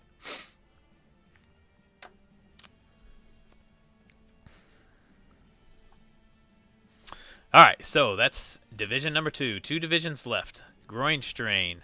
We have all teams in here, so we're only missing one team right now, and that's Swerve. He's the slacker. In this division, we have Delavis's Lizards, who has been in the finals. He's one of the coaches that lost to Detox in the finals over this 4 championship season run. So 2080 Lizards for Detox. Siren's Orcs at 2130. Siren is a very good Orc coach. So this could be a really fun run here. The 2020 Dwarves of Limbocha. Lim, I'm losing respect for Lemmy every day now. I've totally just lost all respect for him. In fact, the next time I play in a game of Player Unknowns with him, I might just shoot him on general principle. I might K98 him to the back of the head when he's in front of me. Not if I find it first. All right, next one, Arabi in his 2030 Chaos. Loop in his 2050 Orcs. And the other rookie Goblin team, coached by Shushnik. So this should be a fun division as well. All 4 or 5 teams besides the Goblins are over 20K right now. So Goblins fuck the world, right? 2 Goblin teams this season. Gonna see how well they do. We might just have to have a Stunty Cup. Neff, yeah. He probably is fine, you're right. I had a hard time headshotting AFKers the other night. With a pistol. Standing right in front of him. Alright. Delavis and his Lizards. Throw a rock and get the ref are canceled. So he's got the Squig Sandwich Kiosk as his stadium enhancement. No coaches, no cheerleaders, 3 rerolls, 1 APOTH, and 10 fan factor. 14 Lizard roster. We have a Croxagore with a guard block dodge, and he is armor broke. Another big man with block. However, this one's only armor 8, so that kind of hurts. We have a Saurus with block guard mighty blow and move broke. And niggled. We have a Saurus that is block guard mighty blow and move broke. We have a Saurus that is block mighty blow guard tackle break tackle and armor broke. Lots of red on this team and on the Saurus, which really hurts. We have a block move broke Saurus. And then we have his 2 Saurus that are not 2 big guys that are not red, that are actually solid. Oh, no, sorry. 1 Saurus that is not red. A block tackle, mighty blow, break tackle guard, and he is solid, no red. The only big guy on his team that has no red to him. And then we have a block guarder that is niggled, with 1 niggle. And he has 1, 2, 3, 4, 5, 6, 7 skinks, 14-man roster. That's a lot of skinks to carry. Most Lizard coaches don't carry that many skinks. But Delavis does. He's got a sidestepper. He's got a sidestep diving tackle. He's got a sidestep move 9 catch sure feet. So we have a potential 1-turner there. He has a sidestepper. He has another sidestepper. He has a sidestepper diving tackle block jump up edge broke. So he's the guy that he's standing next to people, and with the blodge, it makes him harder to get off of a piece that you don't want to have to dodge out of. And then he has an edge 4 sidestep, jump up, sure feet. So potential 1-turn combination there with the 9 move and the edge 4 to pass it to him if need be, or run up and hand it off to him. So pretty solid build, but lots of red on these big guys will slow him down a little bit, I think. Sirens Orcs. No stadium enhancement. He does have enough he could buy it if he wanted to. 4, 8, 9, 10, 11. Only an 11-man Orc roster with no coach, no cheerleader, 3 rerolls, 1 APO, 11 on the fan factor. His Troll has got a lot of skills. He is block, so another block big guy.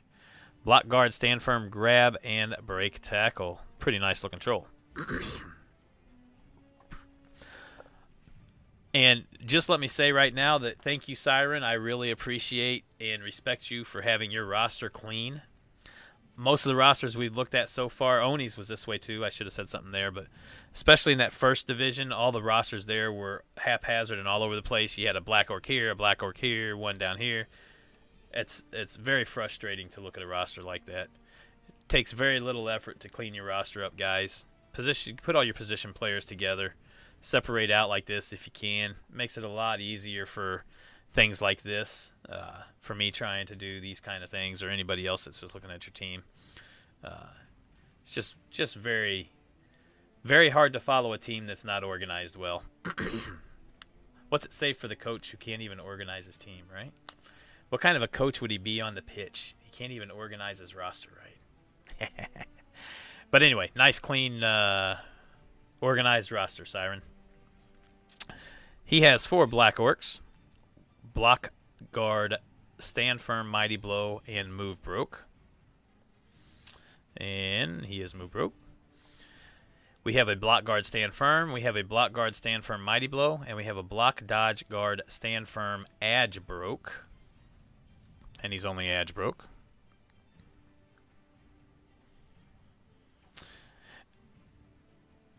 It does, Neff, but why should you need to do that? Are you not a good enough coach to be able to win without resorting to trickery and trying to trick your opponents so they can't read your roster correctly? Just saying. I'm just saying. I know it's a valid tactic, but it does make it a pain in the ass for things like this where I'm trying to go through and evaluate a roster for a different reason.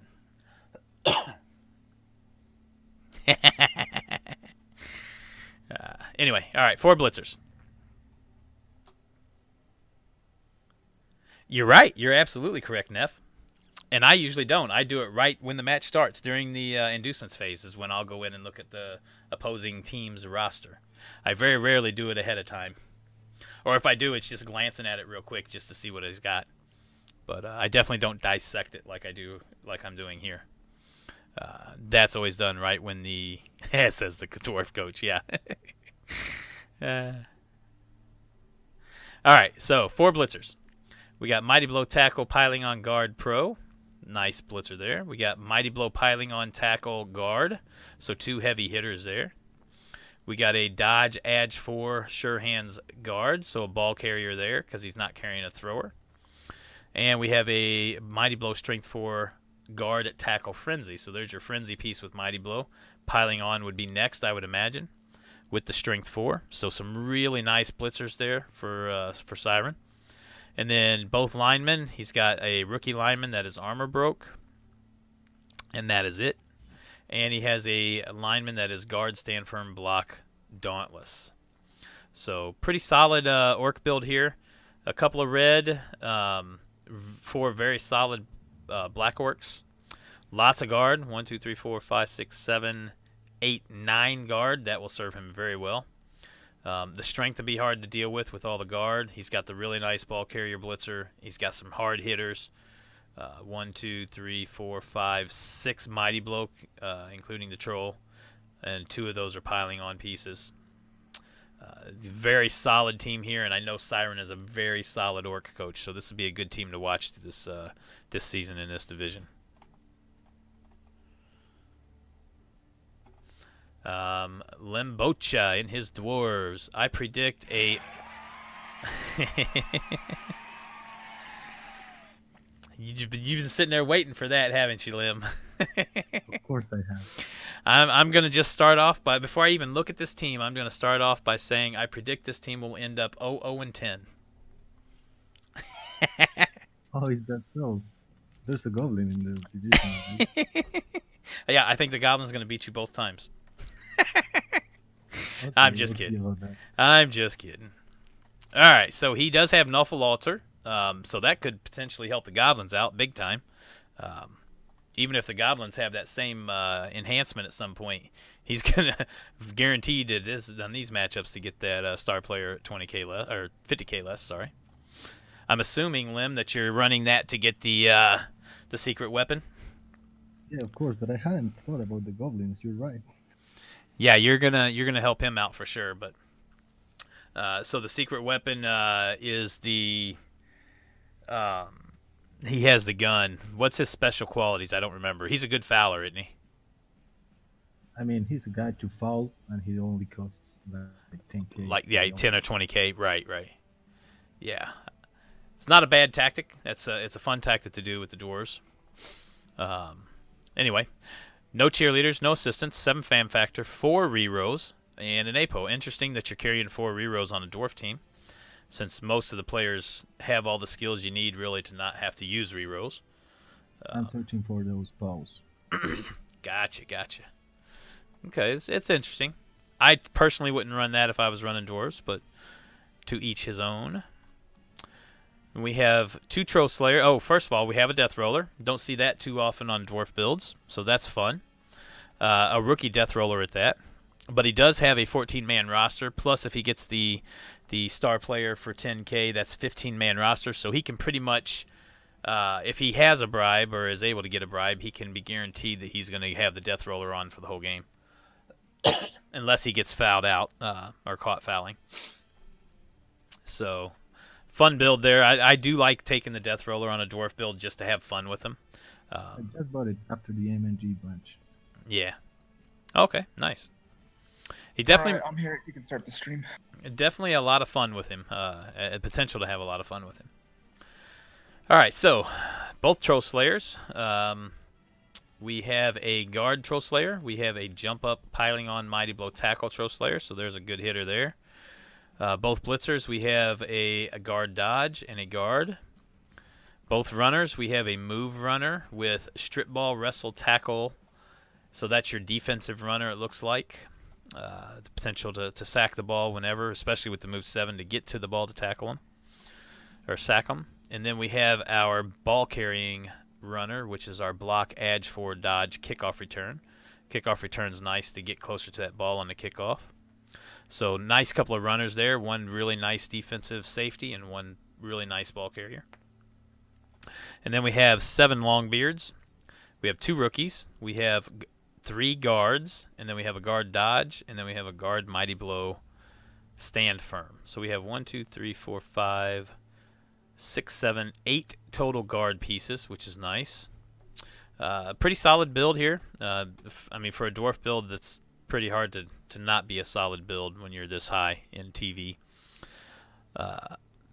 Potentially, carrying a lot of an extra team value with the 14-man roster, but I can understand why with the Death Roller.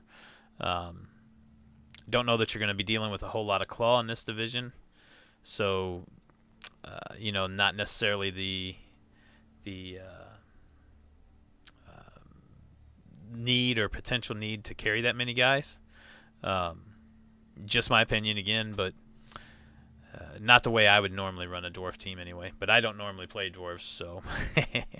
In this, I've only played elves in Premiere so far. Of course. And I always end with a 5-man roster. Yeah, so you wanna make sure you're not in that boat again this season, right? Don't be scum, Lemmy. Stop playing But- dwarves. But he has plenty of pieces to be able to foul to his heart's content here. He could foul every single turn and not worry about anything. If he gets a couple pieces caught, who cares? He's got more to come in on the next drive. Our division's fucked. You can't foul shit in that thing. Everything's armor 9. It doesn't matter. You can still foul. Fair enough. I'll foul armor 9 with 1 piece and no assists. I don't care.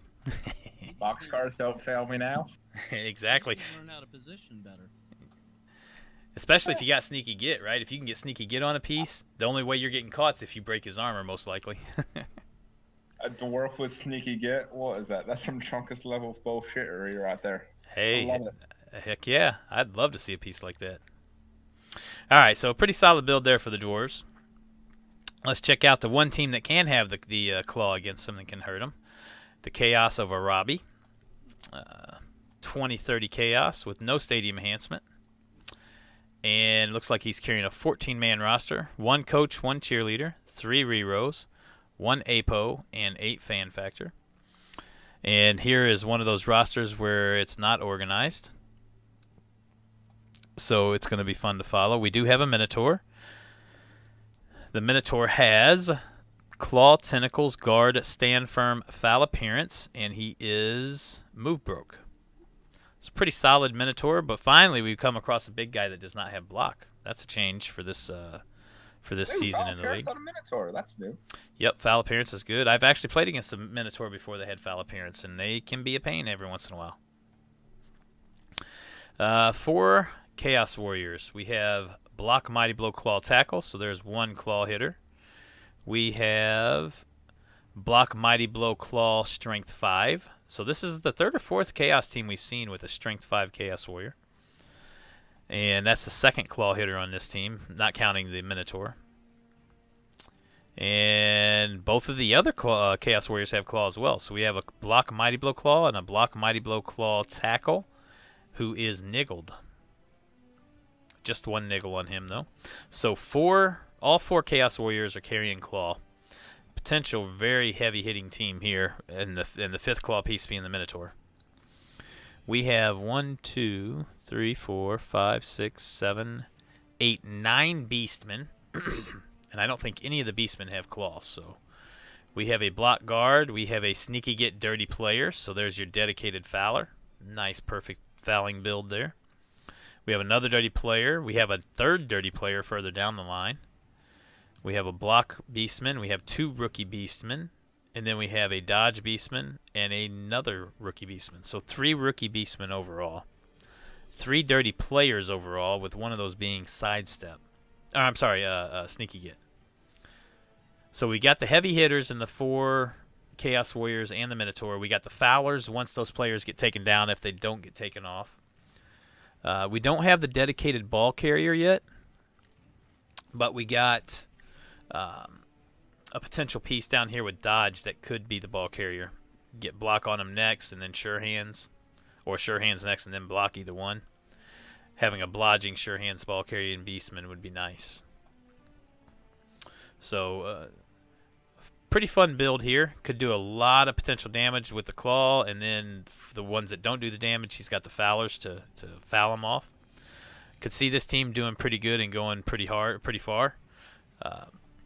There's a lack of, well, he's got 2 tackle, so he could deal with potential dodge with the Skinks and any other goblins on those orc teams, and the whole goblin team. Could deal with that with the tackle. A very distinct lack of guard. We got 2 guard pieces, that's it. He needs to get some more guard, and he needs to get that dedicated ball carrier. But I do like there's very limited red. There's a niggle here, and there's a red there on the Minotaur. But besides that, it's a very clean roster as far as red goes. It's got the potential to do some damage and to make a little bit of a run, depending on how the dice run out. We got Loop's 2050 Orcs. Hey, I made it just in time. Got the Astro Granite going, so +1 on the armor rolls when they play or falls on the go for it. Yeah, it's because it looks cool. It does look cool, I'll give you that. No cheerleader, no coach.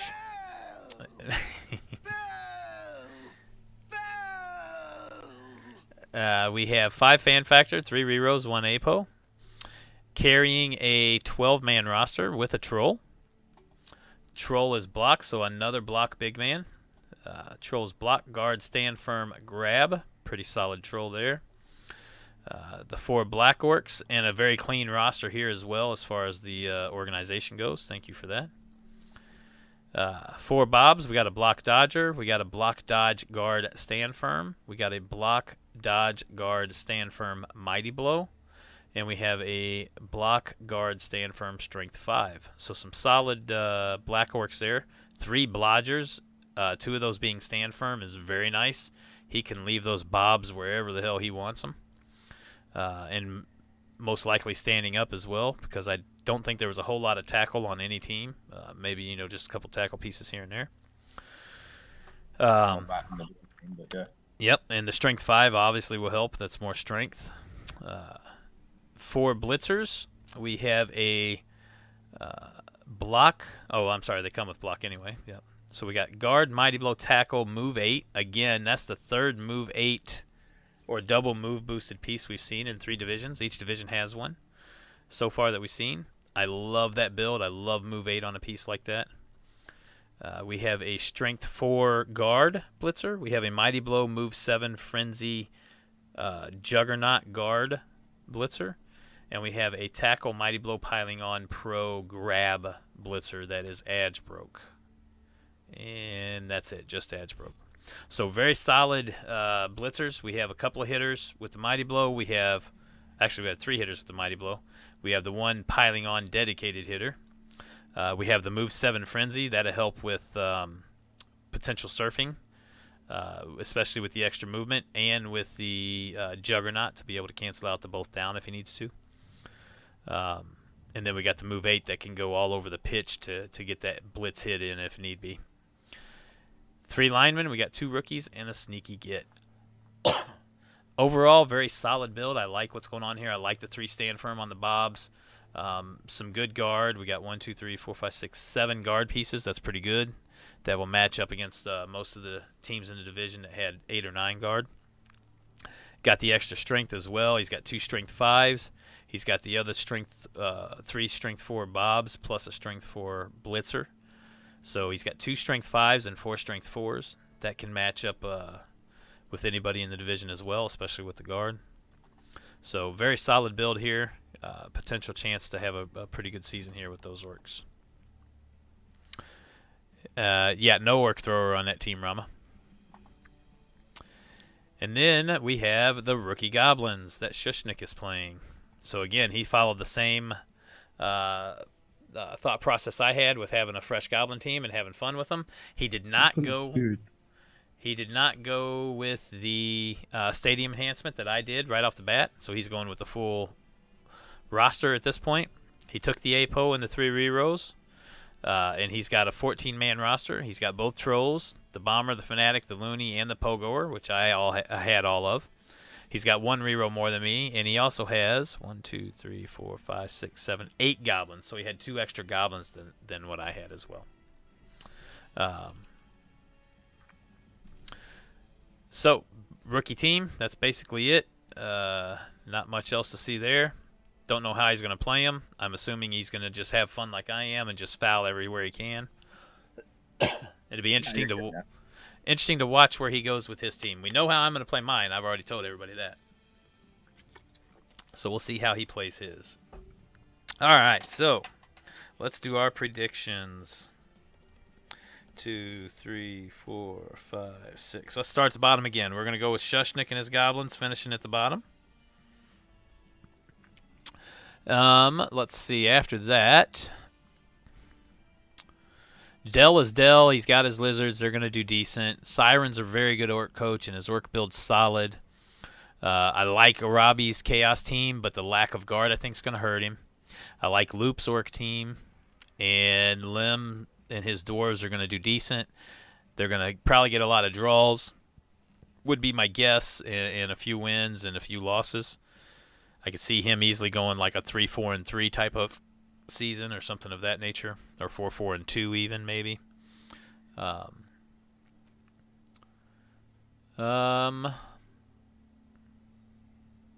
think I'm going to go with Limbocha in 5th with the dwarves. I just don't think he's going to have the firepower to score enough to win a lot of games. 3 or 4 games at the most, I think he wins. I think I'm going to go with Arabi's Chaos in 4th. I like the possibility of all the damage he's going to do, but I think the lack of guard is going to extremely hurt him. Only 2 guard pieces with all that strength and guard on all the other teams is going to slow him down pretty much. I could see him and Limbocha, interchangeable in their spots. Arabi could finish 5th. Lim could finish 4th. Very close records there. I could see, with the ending result being them being either tied or very close to each other. Which leaves us with the both orc teams and the lizards for 1st, 2nd, and 3rd.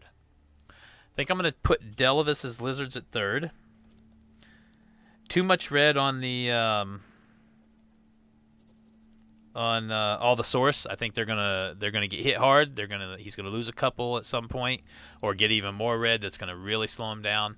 He's probably gonna have source missing next game on a lot of his matches, so he's gonna be under strength in a lot of his matches. I just think the 2 orc teams are gonna be able to handle him pretty easily. The dwarves will give him some trouble. The Skinks might have a little bit of an issue with all the tackle, obviously, and there's a lot of guard on that Dwarf team that could handle the strength of the Lizards, especially if they're missing a Saurus or two. And the Chaos, I think, will do some damage against them, but I don't know if they'll be able to beat them or not. So I think Delavis finishes third, which leaves us with Orcs in first and second. And both teams are solidly built. And I know both coaches are decent with Orcs. I think in this case, I'm going to actually go with Loop in second. And I'm going to go with Siren winning the division this year. I'd probably say that too. I think Siren's just straight up better than me. Yeah, I've nothing against you or your ability to coach Orcs. I know you're good with them. But... If you picked me over Siren, I'd be like, you're fucking mental, mate. Yeah, I've watched Siren play a lot of Orc games in the ladder and in leagues, and he's just an excellent Orc coach. He knows what he's doing with Orcs. Yep. So if his dice are average through most of his games, and he doesn't get and he doesn't get heavily diced, I think he wins probably 7 games through the season. I could easily see him going like 7-1-2 or something like that. In fact, that's what I'm going to probably put him at, 7-1-2. So 7 wins, 1 draw, and 2 losses is where I'm going to predict him to finish. I think this is going to be a tight race at the top, though. Dell could sneak in there. He's a good enough coach. He could sneak in there depending on how his injury dice go. If the injury dice go bad against him, though, I think he falls off the top 2. I think it ends up being against those 2 Orcs.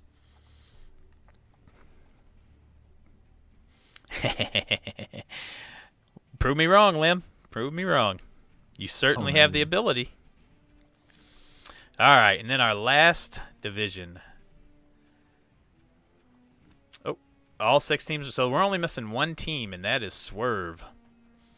Swerve is the odd man out. He's slacking on us. And he did not answer my text either. Has he even seen it? I can't tell if he's seen it or not. Oh, well. All right, so last division, Smashed Hand. We have Chonkus and his Lizards at 1930.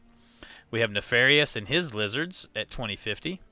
We have Acropolis and his Crazy Orcs at 2380. McLean and his Orcs at 2100 and waiting on a skill up. We have Angior and his 1700 Necro. And we have Uldrig and his 2040 Chaos Dwarf. Our first Chaos Dwarf team this season. Some more Orcs, some more Lizards, and a Necro. The Necro is the lowest team value team to start, so he'll be getting some inducements in most matches, most likely. So let's start off here. Chonkus and his his 1930 Lizards. I've never seen Chonkus play Lizards, so I don't know how he would play them. I've seen him play lots of Dwarves and some other races. He is a different mentality of coach. He does a lot of different strategies when he plays.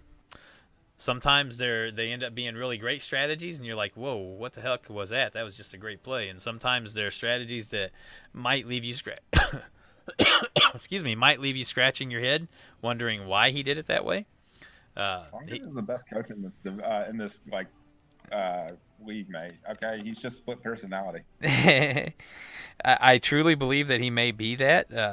I've played against him and seen him play games that were just phenomenal games, and then I've seen him play games that were just like, what in the world just happened? He just decides he doesn't want to play, and then the games he does, like, okay, I'm going to win this game, and that's it. It's fucking over. He does have some fun games, though, and it's fun to watch him play, or to play against him. All right, so no stadium enhancement for the Lizards. He has, and this is part of what I'm talking about. Some of his strategies are just a little bit different. But there are some coaches that will do a lot of coaches and assistants and cheerleaders, but most coaches don't. But he runs with 4 cheerleaders and 4 assistants, 5 re-rolls, 1 APO, and 6 fan factor. So he's carrying a lot of extra team value in cheerleaders and assistants and re-rolls. You have probably 3 and 3 there that you don't need, so that would be 60K. And then probably 2 re-rolls is an extra 120K. So that's an extra 180K in team value he's carrying that he probably doesn't need to carry. But who am I to tell him how to coach his team? He has a specific thing that he's doing with his team, and he obviously wants those numbers where they're at, and so be it. So he has a Crocs that is break tackle juggernaut. He has yes, Rama 5 rerows. He has Saurus with a move boost only, so move 7 Saurus. He has a block break tackle Saurus that is niggled. He does have a lot of red on his team. That is one thing you'll learn about Chonkus is he does not fire a player that has red. He will keep a player with 4 or 5 red on him. He doesn't care. He will not fire a player that has red. At least I've never seen him do it. He just doesn't care. He loves his players. He keeps them, and when they die, they die. And if they don't die, then he keeps running them. So his third source has block, break, tackle, jump up. Nice little source there. Fourth source has block, mighty blow, and is move broke. And niggled. So a couple of red on him.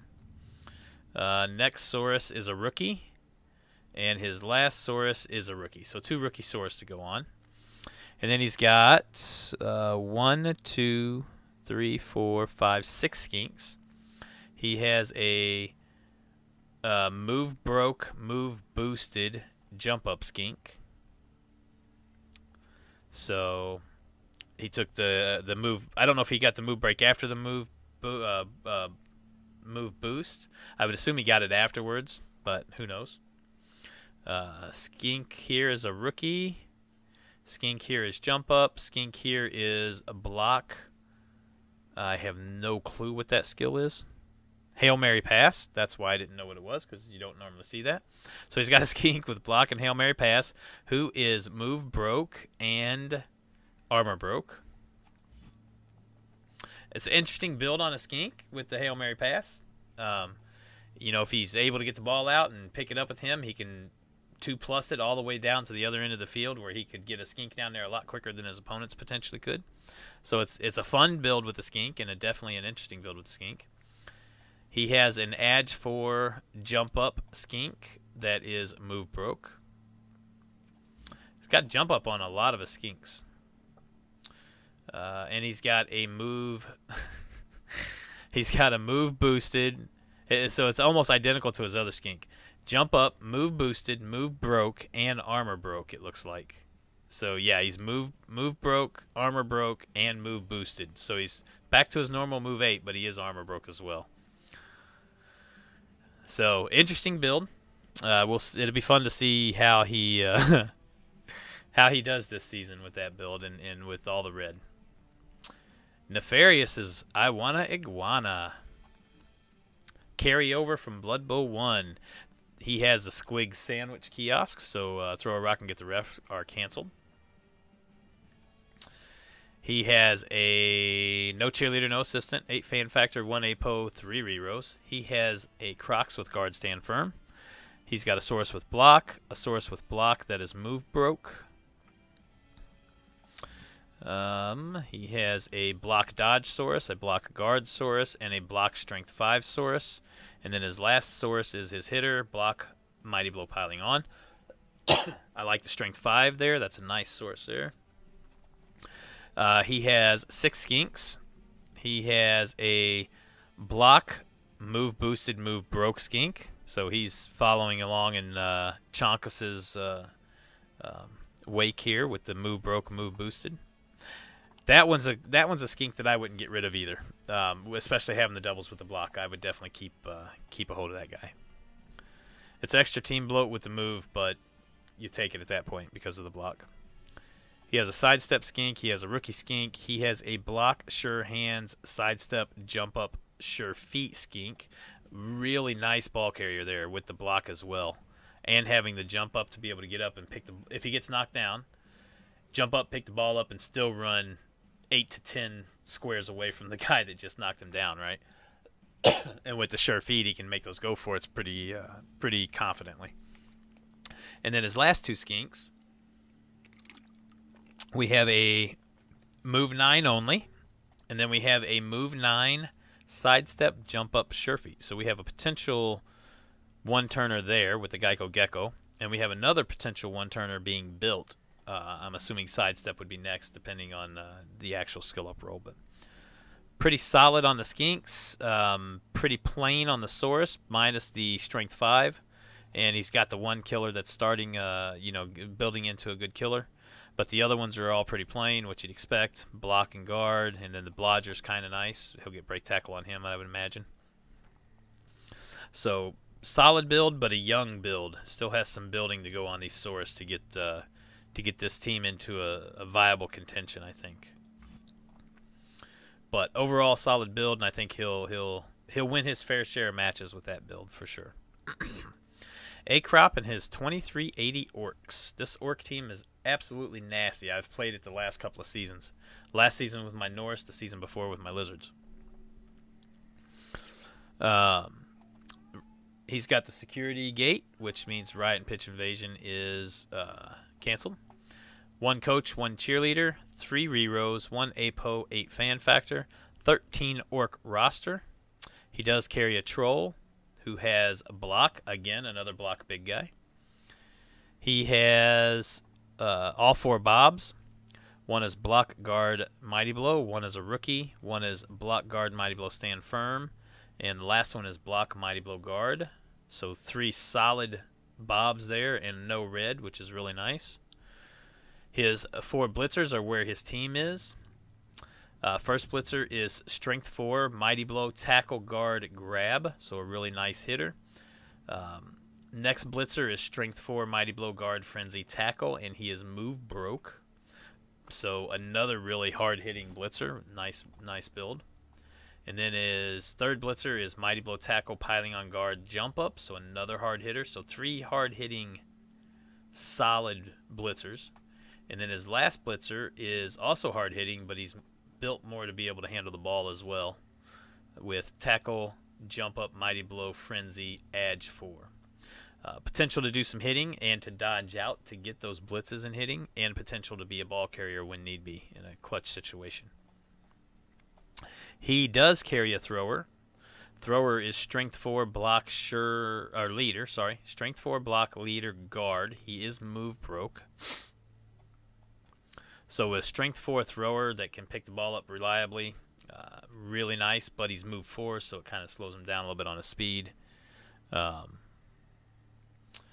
then the lineman, we got a block tackle. We have a block sure hands kickoff return, so there's a potential ball carrier there with the sure hands and a kickoff return, which means he's potentially using the strength 4 thrower as backup ball carrier and as a safety potentially, and he has leader, which gets him the extra reroll, which is nice. And his last lineman is his Fowler, block, kick, dirty player, and he is niggled. Only 1 niggle though. So very solid built team here. Lots of potential for that team to do all kinds of crazy stuff. I think he makes a pretty decent run this season. He's primed for it for sure. McLean's 2100 Orcs. Both teams receive a bribe. The first referee rest area enhancement that we've seen this season. So both teams are getting bribes when they play at McLean Stadium. No cheerleader, no coach. 9 fan factor, 1 APO, 3 rerows. 13 orc roster. He is carrying a thrower. He is not carrying... Actually, he's carrying 2 throwers. He is not carrying a troll. I think this might be the first orc build we've seen this season that's not got a troll on it. So we got the 4 blitzers. Some really nice looking blitzers here. We got a mighty blow jump up strength 4 guard. We got a mighty blow guard tackle stand firm. We got a strength 4 tackle guard. And we have a mighty blow edge 4 tackle move 7. So 4 really nice blitzers there. 2 strength 4 guys with mighty blow, or one's got mighty blow, sorry. And then the other 2 blitzers have mighty blow as well.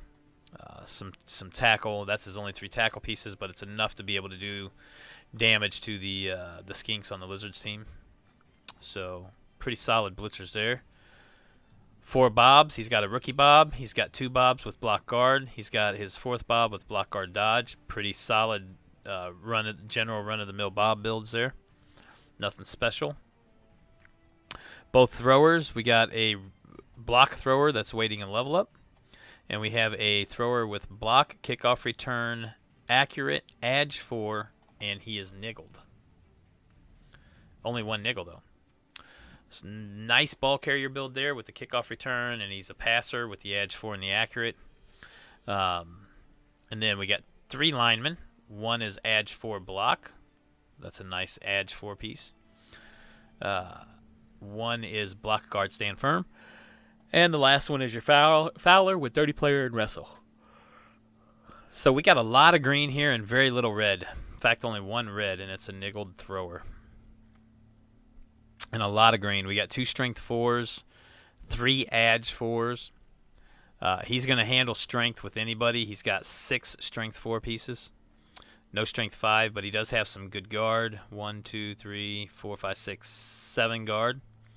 And a few stand firm to go in there with it. Or 2 stand firm. It's a pretty solid orc build here. I think he'll give A-Crop a run for his money. I like the build here, and I like A-Crop's build. It'd be fun watching these two play. That might be one of the matchups of the week throughout the season, is when those two play each other. That'd be a fun, hard-hitting, grinding match right there for those that like to see the grind-out matches and not a whole ton of offense like Elves and Skaven. All right, we got Angior's Dark Elves. Angior's Necro at 1,700. +1 the beer stand, +1 on the crowd surfs. He has a 13 Necro undead roster. He's got 1 cheerleader, 1 coach carrying the Necro, obviously. 7 fan factor, 3 rerolls. Sorry. Both werewolves. We got a mighty blow block piling on. We got a block dodge sidestep tackle. The first werewolf's going to be your hitter. That's going to be the hurt guy with the claw piling on. The second one is going to be your general menace to society type werewolf that just does everything. Just frustrates your opponent. Both flesh golems, we got a block dodger, we got a block guard grab. So a couple of nice looking flesh golems there starting out. We got a tackle white, we got a guard tackle white, so the whites are pretty fresh new builds, still building up. We have 2 ghouls, 1 with block, 2 with block, so both ghouls are blodgers. Then we have a rookie zombie, a rookie zombie, a rookie zombie, a guard zombie, a block zombie. So 5 zombies to go along. Definitely not Tinkin's wolves. Solid necro build to start out. The wolves are the star pieces without a doubt, which they usually tend to be. The flesh golems are pretty decent behind them, though. They got some nice skills. The rest of the team's pretty fresh and bare. Any one of those 4 pieces goes out, and it makes this team a lot harder to play. It's going to make it a lot harder for Angior to play this team. He'll win some games. I don't think he'll win enough to win the division. I don't think he has enough guard or strength to be able to handle those big hitters. And last but not least, Uldreg's Chaos Dwarves. He also has a beer stand, so +1 to crowd surfs. No cheerleaders, no assistants, 8 fan factor, 3 rerolls, and an APO. Carrying a 14-man roster. No Minotaur. Both Bulls. One is block, break, tackle, dodge, and he's edge broke. Just an edge break. So he still will dodge just because he has break tackle. He'll be using his strength. But he won't be doing any ball pickups or anything like that unless it's a dire situation. His other bull is strength 5, block, break, tackle. So he could do some ball carrying, especially with strength 5. It'd be nice to get the ball in his hands. The break tackle, he's dodging on a 2+ on pretty much anything. And the tackle makes him a great blitzer. Safety type blitzer. We've got 1, 2, 3, 4, 5, 6 of his Chaos Dwarf blockers. So he's got all 6. And there are some red on here, on this team. So we've got Mighty Blow, guard, stand firm, and he's edge broke. Who cares about that? with the edge break on the blocker. We have Mighty Blow Guard move 5, so we got a move boosted blocker. That's nice.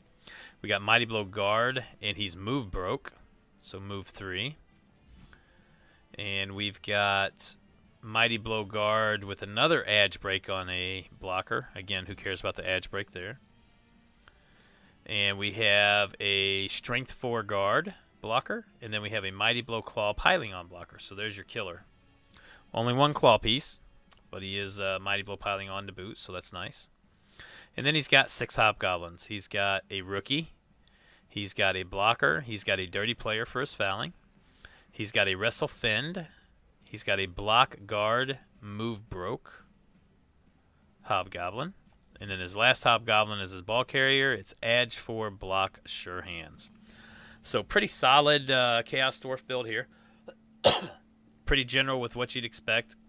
The move boost on the blocker is kind of nice. The strength boost on the Bull Centaur is very nice. And then we got a strength 4 blocker as well. That's kind of nice. And the one edge for Hobgoblin will work out good for him.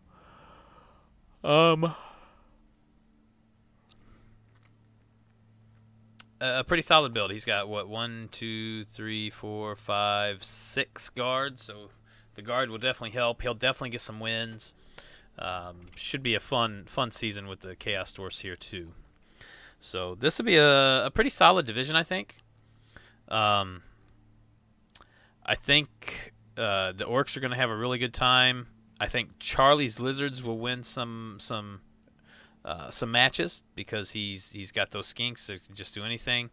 Chonkus Lizards, he'll win a couple matches, I think, but I don't think he'll win a lot. I can't see him winning more than a couple matches, 2 or 3 maybe. So we're going to put Chonkus in 6th. I think Uldrig's Chaos Dwarves are going to win some matches. I think Angior wins a few matches, but not a lot.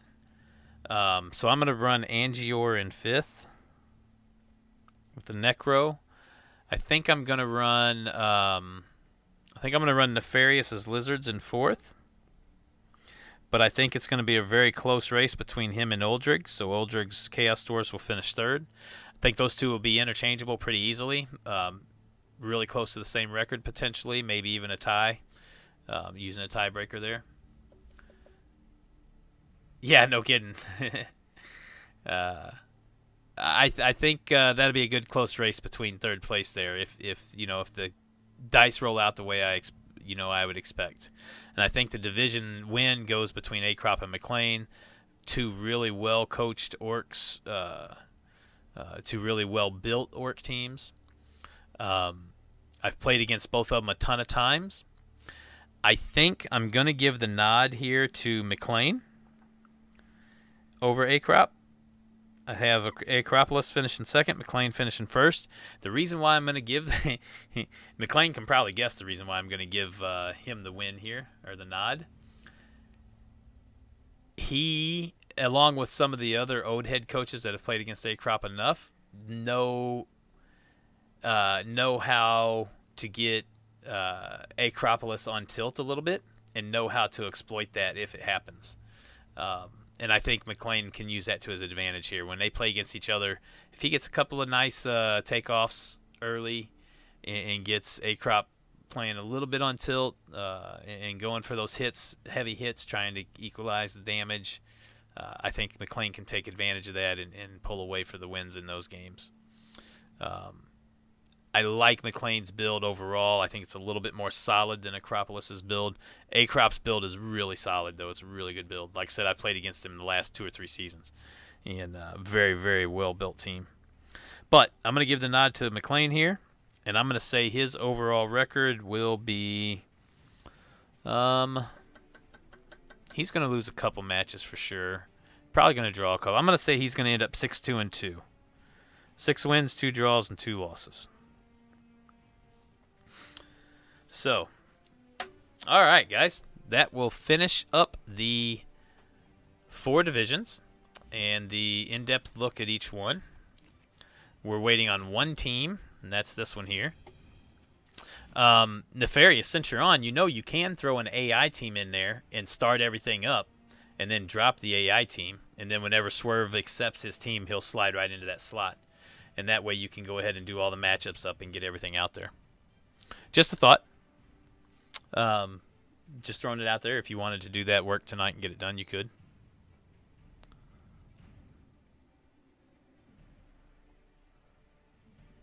Oh, gotcha. Okay, good deal.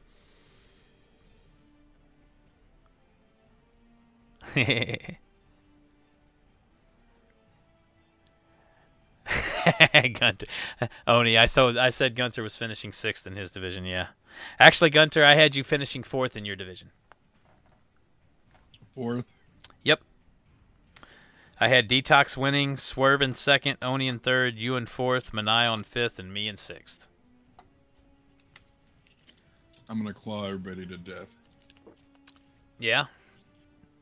I am well aware of that. All right. So, that is going to do it. That is going to do it for this show, guys. This was the initial episode, the preseason preview. Like I said earlier, from each successive episode after this, we're going to do a weekend review, basically. We'll come in, we'll look at each division, we'll look at that first week schedule, or that prior week schedule. We'll review the matches and how they played out. And we'll look at the standings of each division. We'll see how my predictions are going each week, if I'm getting close to my predictions or if I'm way off. We'll do a quick preview of the upcoming week and see what that week is going to look like as far as matchups go.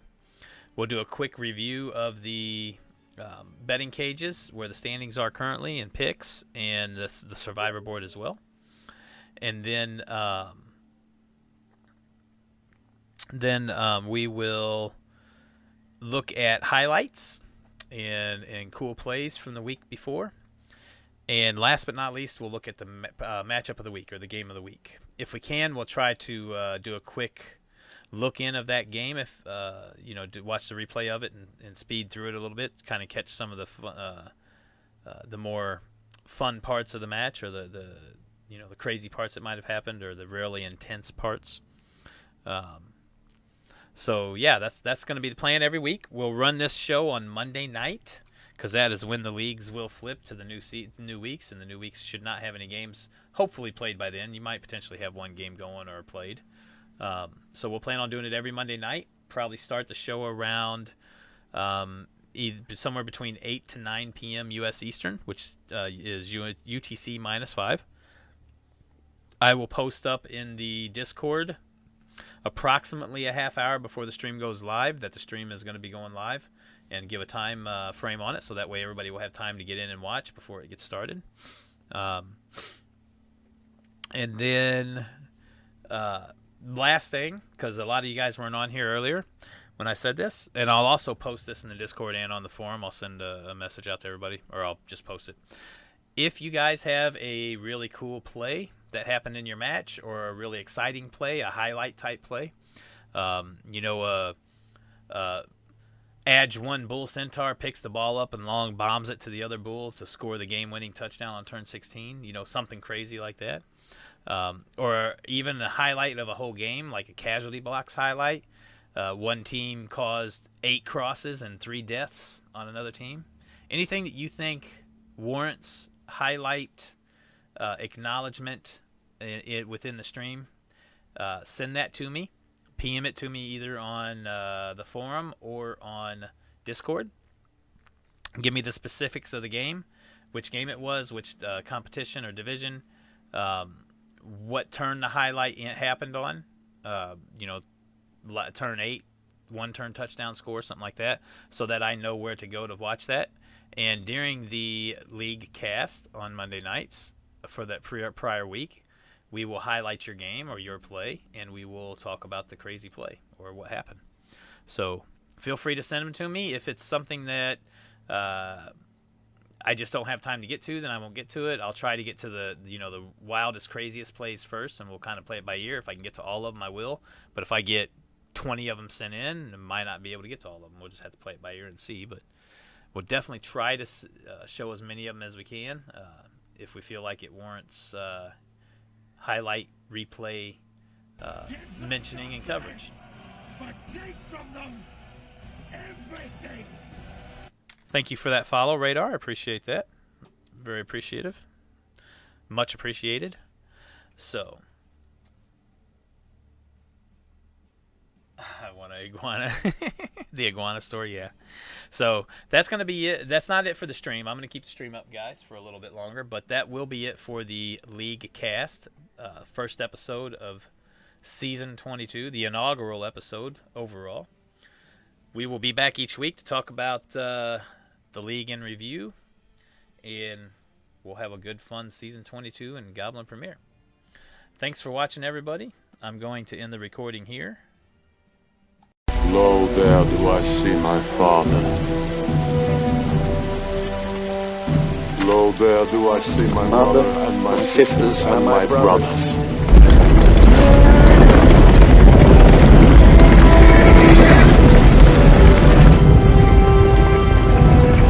Lo, there do I see the line of my people, back to the beginning. No, they do call to me. They bid me take my place among them.